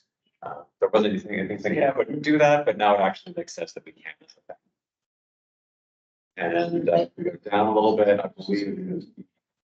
That should say yes. That should probably say DOE, the drug enforcement. No, that's the DEA. That should be DOE. That's a typo. Sorry. See, this is why it's good that we're all looking at it together on the screen. There'll be a section down here in a little bit about determining some membership related stuff. I think we realized we didn't have anything in here about conditions on which people might not be on there anymore. So, well, we also realized there's an ambiguity in the language around members. We got some talk about stuff there. So could we stop and talk a little bit about number 2 up there? Because the judgment of Governor Shell, is that realistic? Governor doesn't do anything immediately. So, yeah, so I didn't, yeah, so I didn't think that. Board, so that's a suggestion of what my board. So I run a nonprofit, and if they miss 3 meetings in a row, unless they're in another meeting and do the check, then they have the opportunity to step back from the board and not participate anymore, or choose to figure out a way. Usually. Yeah, maybe some soft language. Is the point number 2, that's currently in the bylaws? This is current bylaws. So what's highlighted yellow is what's current. That's what's currently. Yeah, we just don't think that's. And that's something Tom and I didn't click on. We noticed this. So where are the suggested changes? There are suggestions. It's just highlighted so that we noticed it to talk about. So you can take out immediately, potentially, put in the governor shall appoint a successor. You're right, but that would be that fast. Because everyone here is appointed. It's a non-senate appointment, but we would notify their office if, somebody was going to be leaving the board or not. We have done. I just pulled up the statute, by the way, 182.0201 says that the board shall report to the governor the names of all members who fail to attend any meetings. What it says. So that's the statute. They say that it's in every, so I'm on 2 other governor appointed boards, and it says that. I've supported many boards and commissions, but I've never reported. But it's in the ORS. We discussed it at the Climate, Energy and Environment couple. Same thing, because we have climate members that jobs and they travel all. They miss the work. Aren't the legislative appointed by? Presiding officer and the governor. We get notified who's gonna take your seats?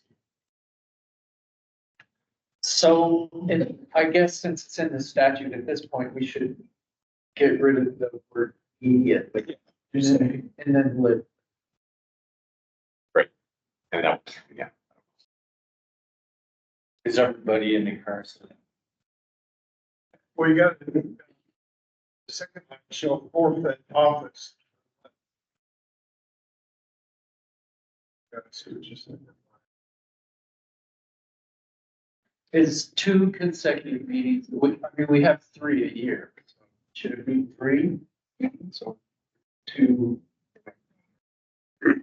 So in the past, we haven't participated. If it's 2 and there's not a legitimate reason for them not attending, we get a red flag and hold the chair at that point. So-and-so, hasn't been, they're not communicating with us, not showing up, or some have, picking themselves up because they've got. But what does everybody feel about what the trigger is? So You as our advisors, what do you think? I'm not a huge fan of the need for the governor to judge the validity of the reason. I don't think we're gonna go to the governor and say, hey, Tim didn't show up because he was, I don't know, doing something else that was valid. You think that's a valid reason, right? Like, I don't think that's a reasonable judgment in there. So. I think, at least my sense of the reason that's in there is because we have to have some other way to decide. Sure, it could be a vote of the board, or it could be the board chair makes the determination. I think response, that's. Yeah. Can we change that, Matt? Did you catch that? Rather than governor, judgment of the board. Yes. Yeah. I'd probably shorten the whole sentence to something like, unless valid, unless an approved absence, but. Now you're legally able to take absence in the state of Oregon for numbers of things. So if that's written in law, I would assume that would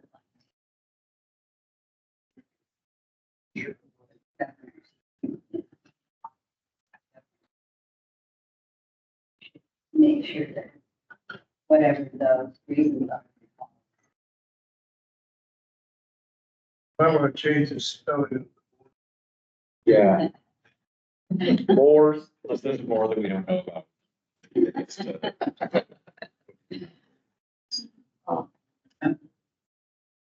So now reads, shall forfeit office unless the member is prevented from attending, for reasons that in the judgment of the board constitute a valid reason. And again, and it's fair enough that the judgment of the board means like.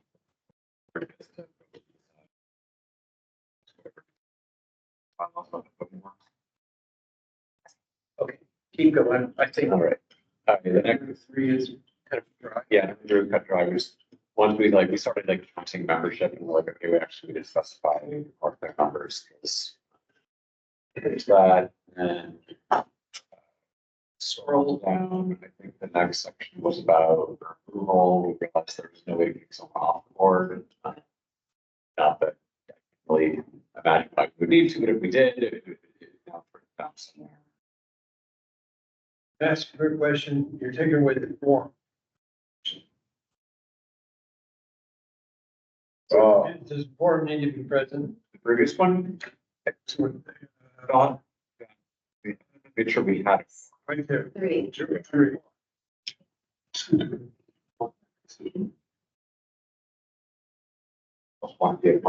It says you gotta concur, it doesn't say a majority has to be present.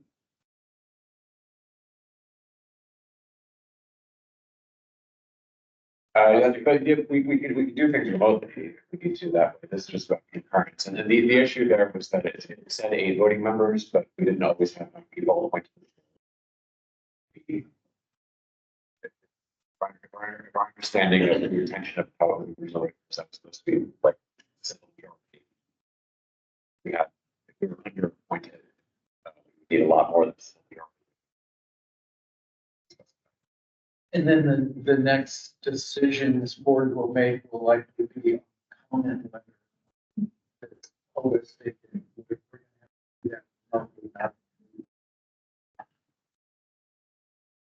Oh, yeah. Back down.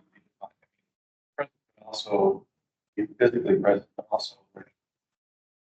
So at the end of the day, we have 12 members. 6 of them show up to a meeting. If all 6 agree, there's a quorum and they can. Well, I guess 6 and 12 is that. If 7 show up and they all agree, then they can do business. But if they don't all agree, then you can't, like, then they can't pass it. So how many members are? Including the non-voting members? So there are 14 Catholics. 14 voting. What? Why are you saying? Okay, so that's a 7+1 then. I just got the part about the voting members. Not just noticing that at the beginning of that sentence, we capitalized. Majority.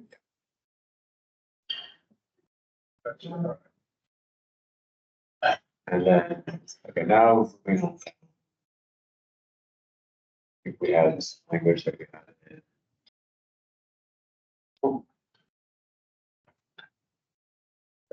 My mouse back there.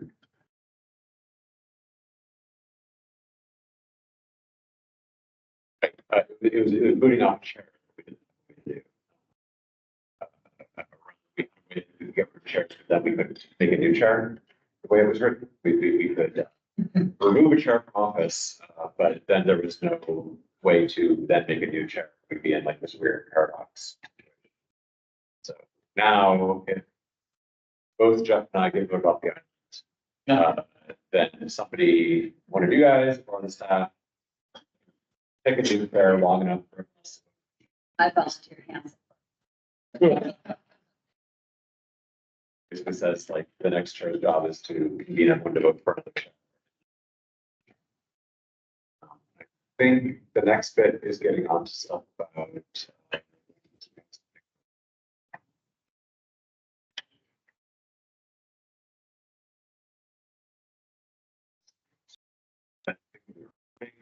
Here we go, report communications. So there is a draft letter or policy comment or something that we're doing. The chair or staff get to everybody, we all get 2 weeks to look at it. If there's no substantive edits, the chair can let the vote via email. If there's big edits, we get another round of another 2 weeks of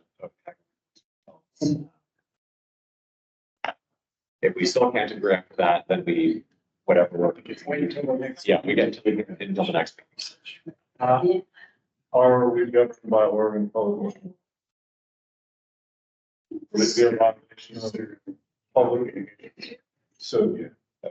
Is that okay? Would that be a violation of public meeting law for the public meeting?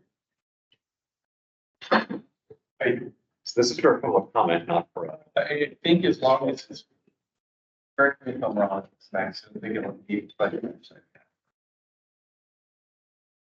If our communications posted the fact that this was going on, we're facing outward, this is happening. So, transparency. Yeah, when a lot, you can't use emails for public meetings, but that's the idea. But voting. It's not really a vote, it's sort of an approval. Yeah, this just. Comment letter. I don't know. That falls under the same. It's a good question. Is it, I don't know if representatives have any thoughts on it, Senator. I could talk to pretty good Gabriel, like send your question and ask for this compliant, and it'd be pretty easy to do.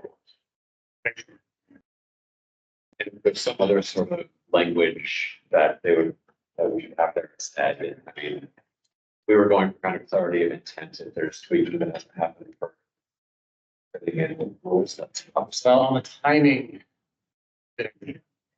Process, I appreciate those two. Yes, yeah. I just want to make sure we. Appropriate. Yes. Okay, so given where we are, we really can't vote on this yet because it's not finalized. We've got a legal question that needs to be addressed. And if that all gets cleared up in the next 14 days. or months, we can vote on it. Via email. We see, was there anything else? It's been a little, yes, we did this. I think that was. There should be something coming up. Oh, yeah. But, if we do want to move this pretty off. Super.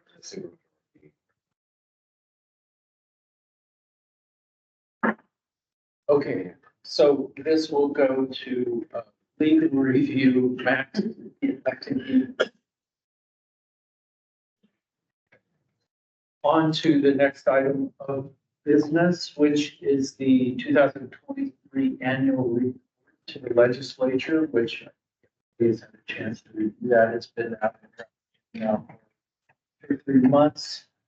So, I would like to entertain it. Is there any comments on that? Yes.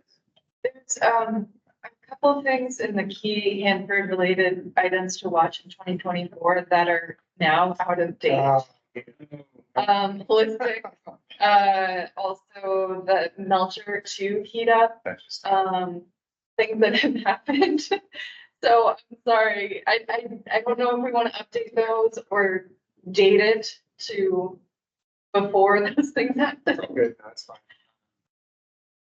Okay, see if there's anything else to say. And then I also wanted to ask, because the Chestnut Initiative still has phase 2 under the title. Oh, okay, they And changed, that's right, It's the 2,000 gallon chest. changed the name. So with the suggested changes, I would like to entertain a motion if someone would like to issue the amended report. Somebody has to make a motion. Mr. Chair, I move with the edits as proposed by Mia that I make personally. That the OHCV legislative report be finalized. And issue. And issue, yes, right, yes, that's true. Well, I have a question about how and to whom. Middle of the motion, stop it. Clarify. We had intended for this report to go both to sort of the general public, shall we say, quote on our website, and also directed towards legislative officials as a information awareness document. So in that process, I actually look for help on how to send that to the right people. Maybe our legislative. We make those kind of updates all the time. I just directed to all legislators, but I don't know. Is there I could. Yeah, probably the chief. And on the Secretary of the Senate. yeah, they'll make sure, yeah. Okay, can you restate your motion? Yes. For clarity. I move that we finalize, we vote to finalize, approve, and issue the Hanford, Oregon Hanford Cleanup Board legislative report with the edits proposed by Mia Burke that I would personally make. And finalize. Is there a second? All in favor? Aye. Any opposed? Okay, pass. Thank you. So the, Max, you're going to spend a couple minutes talking about how Odo and his board.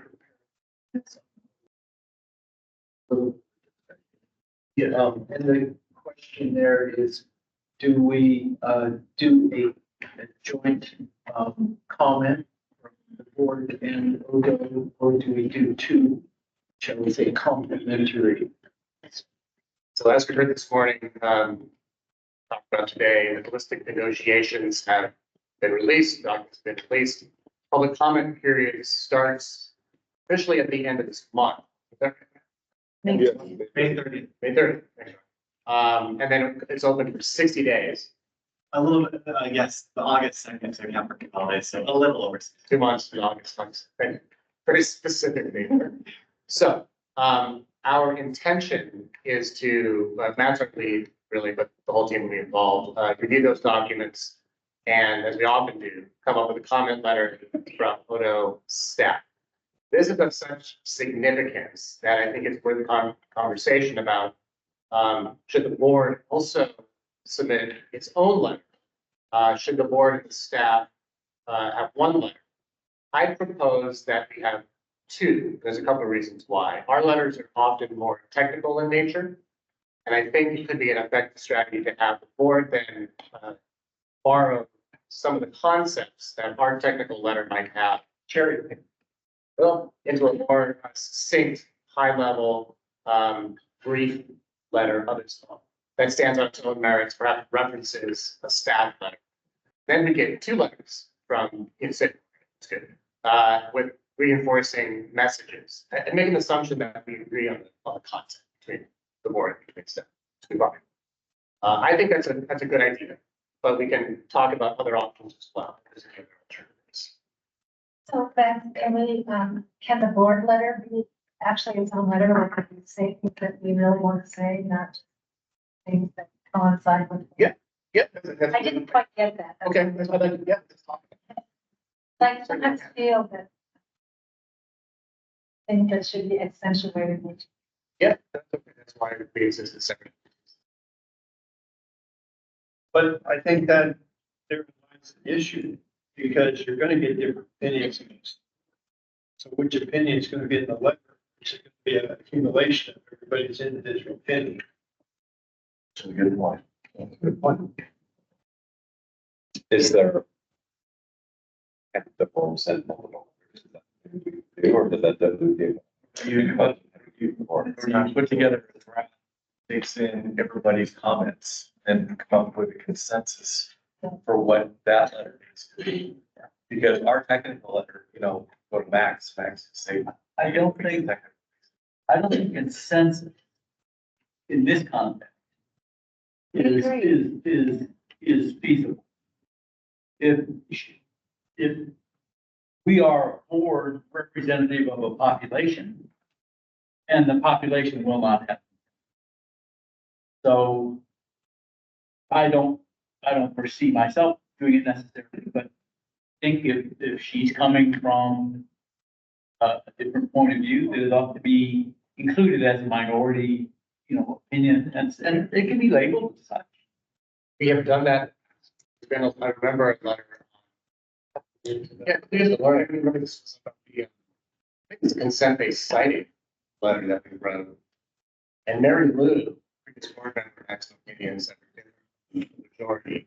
But anyway, we had basically a minority opinion that was part of the letter as well. It came together pretty, but it was, it had a couple sections on it. So it's not reflective of the whole board, but particular members have these additional thoughts. I think that's reasonable for to consider that concept. Yeah, and what we did, if I remember correctly, there was kind of a cover letter. Comments, and then a couple pages of more detailed. It's from number 4. Some of those were dissenting, in to some degree, general. We can do that. We framed it that we're. So it's reasonable that our letter to the. So that those folks who are our representative making these decisions. So on a timeline wise, Matt is in the process of coming up with our concepts, our hot points that we want to make in the letter. And start perhaps drafting already. We do our review internally. This one will probably go all the way up to Janine, to Director Becker, for her consideration. We'll try, I think we can target, within, middle of June, Matt, what do you think? Get the draft done? So we have to get our letter done, and then the board should have the time to look at our concept and see what it wants to adopt of its own board. So if we can get something done, but within a month or so now, that should be enough time to work through the summer on the two letters. Yeah. A month or so. Okay, so that'll be our target. I should also let the board know that, just for some openness, I was contacted by the governor's office, because the holistic negotiation agreement was sent out to many people who caught their attention. Jeff Huntington, the governor's natural resource policy advisor, called me and asked for a briefing on holistic negotiations. I talked for a few minutes. He wanted a little more information, so I haven't had the time to set that up yet, but I'll talk to him probably in early June.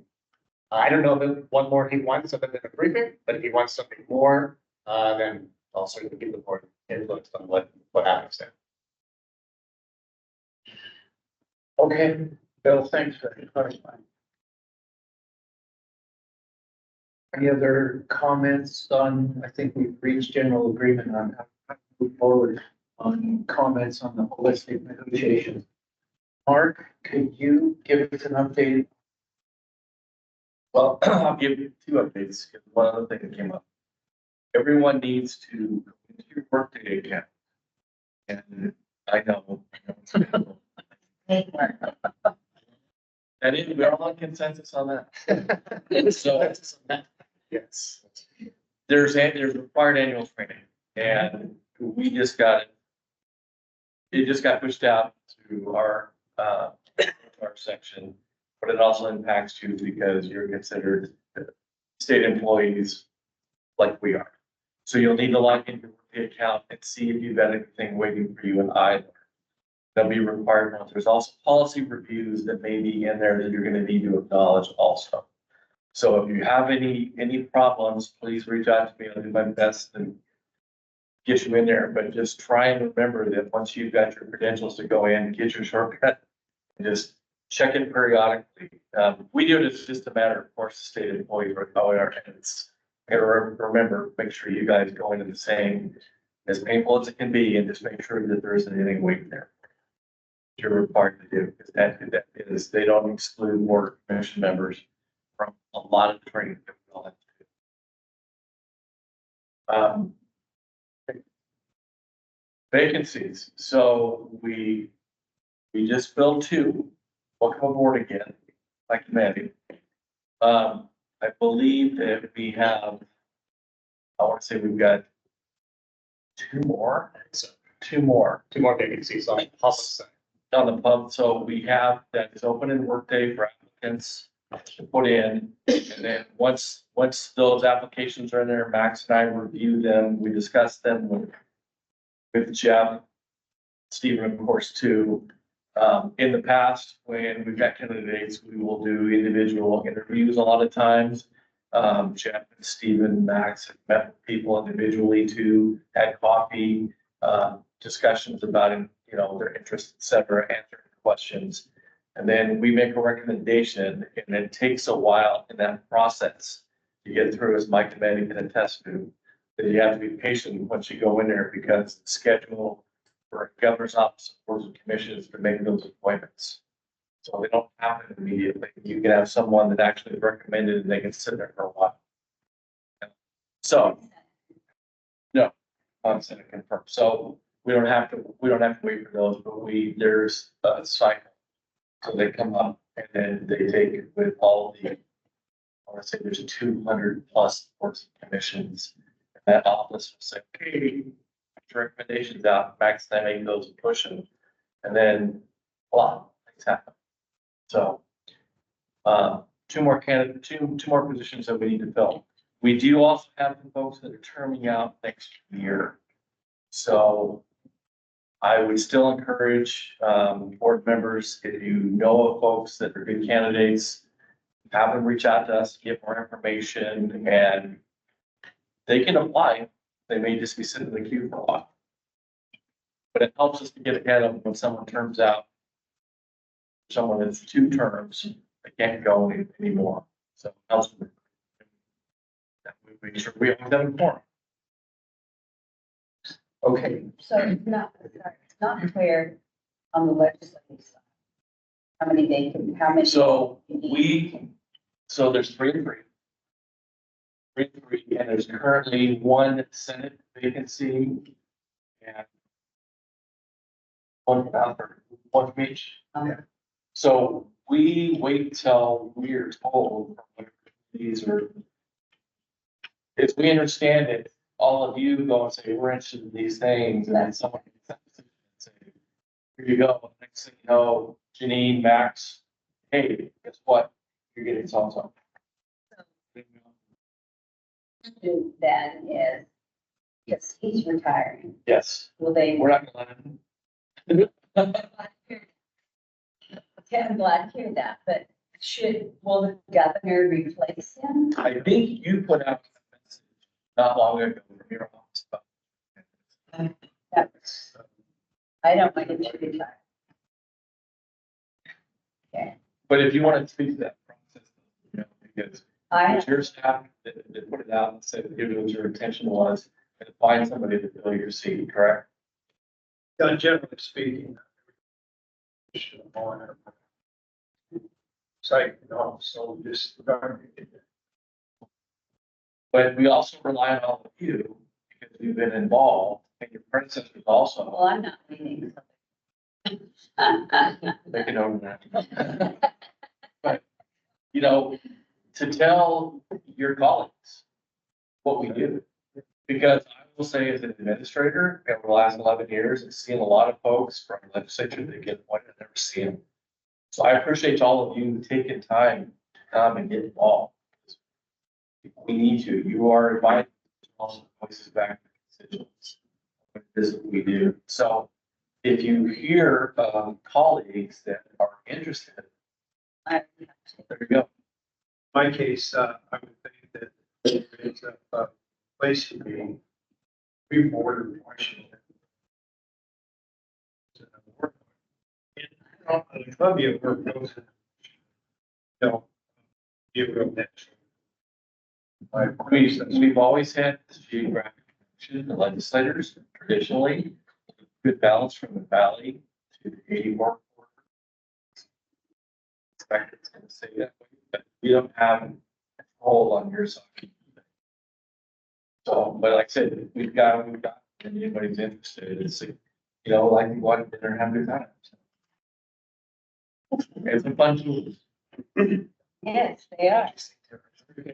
Thanks, Mark. So, the other issue is that our membership on the Hanford Advisory Board, I'm terming off the end of September. Jim is going to have the so-called primary seat. And we need a new alternate. So we need to kind of get that in the works. DOE is notoriously slow in that position, and I expect it to take 6 months, a year. But anyway, so we'd like people to start thinking about if you're interested in joining the advisory board. Representing this person. Okay, yeah, is that part of the next meeting? So, Okay, no. Please, go ahead. we have an opportunity to go to the waste isolation plant. Carlsbad Field Office has, we have asked Carlsbad Field Office to make room for our representatives to go down there. Again, we've done that in the past. It's a great tour. Go down to Carlsbad, New Mexico, and actually get to go to the underground and see where the transuranic waste will actually be placed eventually from the Hanford site. So that is. So that being said, we don't have a date in mind. I have to get back to CBFO to say, this is how many people we expect that are interested, that do want to go. The last time we had a group go down, Tom Cecilia led it. They didn't make it underground. So Tom may want to lead the next group down. We arrange for the transportation, the lodging and everything. Usually fly out of Portland, either flying into Texas or we fly into Roswell, and then the day of the tour, we drive back to Carlsbad, then come back up. So it's a couple days worth of travel. Again, we handle all the arrangements about travel there, but I need to get kind of show of hands to get an idea of who wants to go. Again, I don't have a time frame, so we start looking at dates. That's where people, if the stays falls off, whatever, but to at least get back into having at least one trip a year would be ideal, especially as we get closer to that campaign resuming, but it's also for the educational piece of it, so. It's 3 days. You have to travel full day to get there. Next day is a tour and then fly home. It's a big commitment. So people- So, show, I've been in that part of the world. And if you can fly in and out of the plane, just stop, makes control that. Because it's on the rest. Take to the video and wait to process all And then that. you get 2 stops. so that potentially could be 3 days. So, but that's a good point. Then, 4 days. sorry, 4. 3 subs. Well, I'm in. So show of hands for preliminary. This is cover play. We're Did taking. you not think we wouldn't all want to go? Yeah,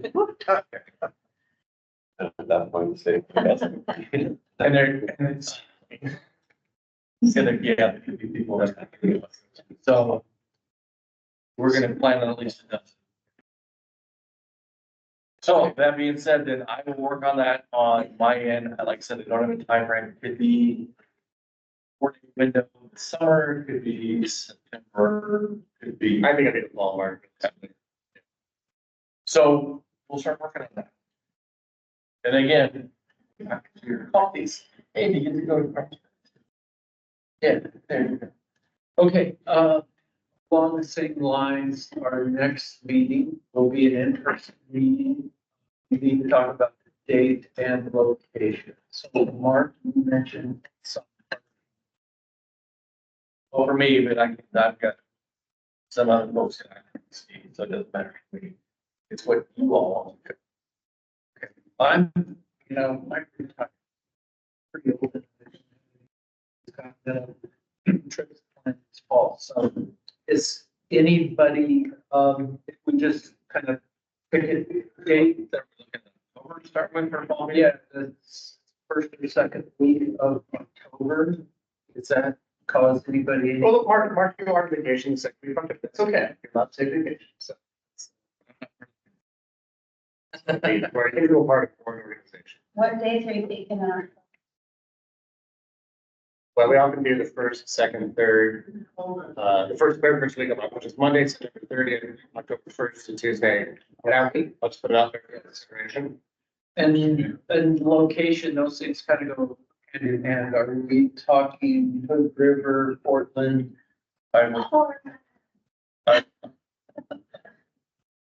I would say Hood River because not that Portland's not, but just because we've got the backdrop right there. Views are good and community. That was it. There's a lot of activity right now concerning the new bridge. Many public meetings, many public discussions. And obviously there's a tie-in. So there's going to be more community buzz than there might be at some other time. The Dow is also an option. Dow's one of those. So between those two spots, plus objections, they're fairly easy for people to get to if it's hotel capacity. So we're looking at either October 1st and 2nd or 14th and 15th. We wanted to gamble on the fiscal appropriations. No, I prefer the 1st of October. Thank you for bringing that up, Sue, because my budget, that's the start of the new fiscal year, I'm confident that I will have the money to support this meeting at that time.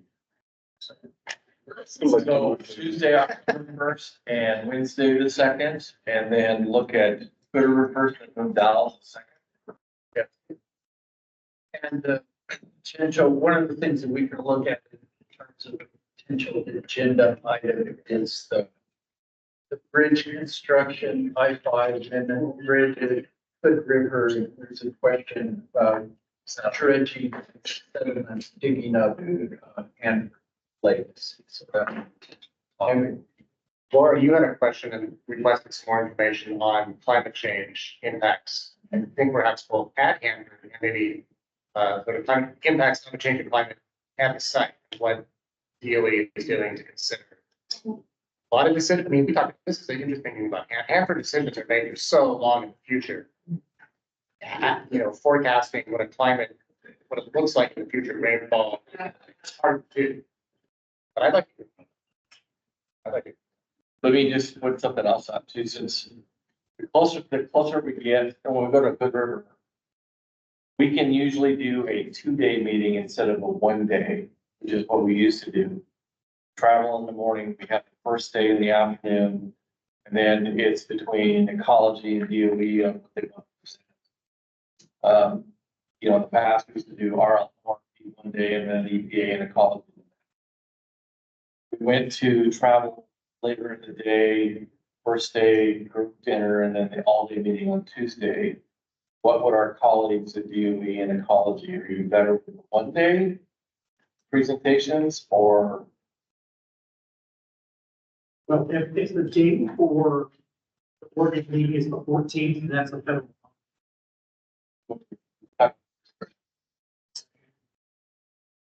No big difference. Same here. Thank you for where, whatever you guys. No, that's fine. So are you wanting to go first day travel and then have the all day on the second? I've got this. Okay. So that, we'll plan for when I look for the venues. Is Tuesday we travel day, group dinner, and meeting on the next day. And from DOE, ecology, and EPA, plus our. I'm just curious if that means we would be going to Richmond in this time next year. Just for the new members to see the site and get a feel for Well, that. if we talk about this. Can I put Gary on the spot? Sure, I Gary. What do you think, are tours side of the bay? yeah, do you know Gary is like in charge of tours now? Yeah. We can discuss dates and availability. There are no public tours available yet. And we can do a virtual tour, pretty much at the drop of a hat. And there are some things that you can see on the virtual tour that you can't see in real life anymore. But as far as a site visit, we could. Would it be a windshield tour? Would it be a windshield tour or would it be some spots where they could actually get off the bus for free? We've got a mixture. Windshield tours are easier to pull together. But there may be some areas of specific interest that we. What we talk about here maybe later, about finding some time, we have some new board members who have never been to the site. Of course, everybody loves to go on site, you know, you learn something new every time you go there. We can talk about some options, so independent of that October board meeting, maybe it's August, September, or something like that. Me, and just for clarification, that was separate tour from the meeting, or were you suggesting the fall meeting be in Richland? No, I meant spring, so this time next year, our spring meeting.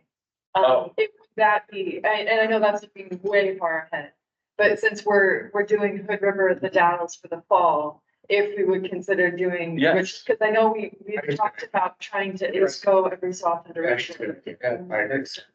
Max, I have a question relative to the discussion today about, you know, Matt's presentation about liquid or ground moving through Oregon. I'm assuming you guys are gonna bring something up relative to that, but how do we get our messaging out like before October?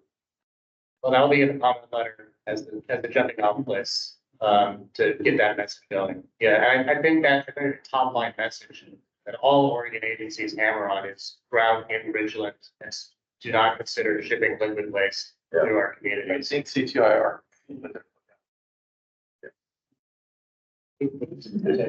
CTR. Oh, yeah, right, Jason talked.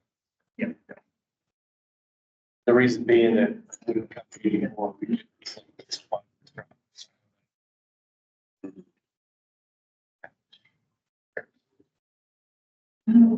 Okay, we have 5 or 10 minutes if needed for any further board business. We have, Management. You want to make it? I just. we have 4 individuals online. We might check if the folks in the room have something to say. That way we make our 2:30 time. Maybe the folks online have something to say. Yes, please. Anyone online have any comments or questions before we move to public comment? Okay, we are now open for public comment. Either online. Raise your hand if you have a comment.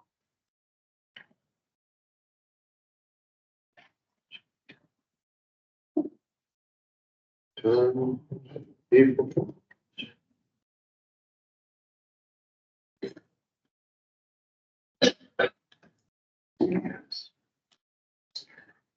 Well, we just lost one of our online people, so down to 3. Okay. See, no public commenters. This meeting is adjourned. Thank you. Thank you. Thank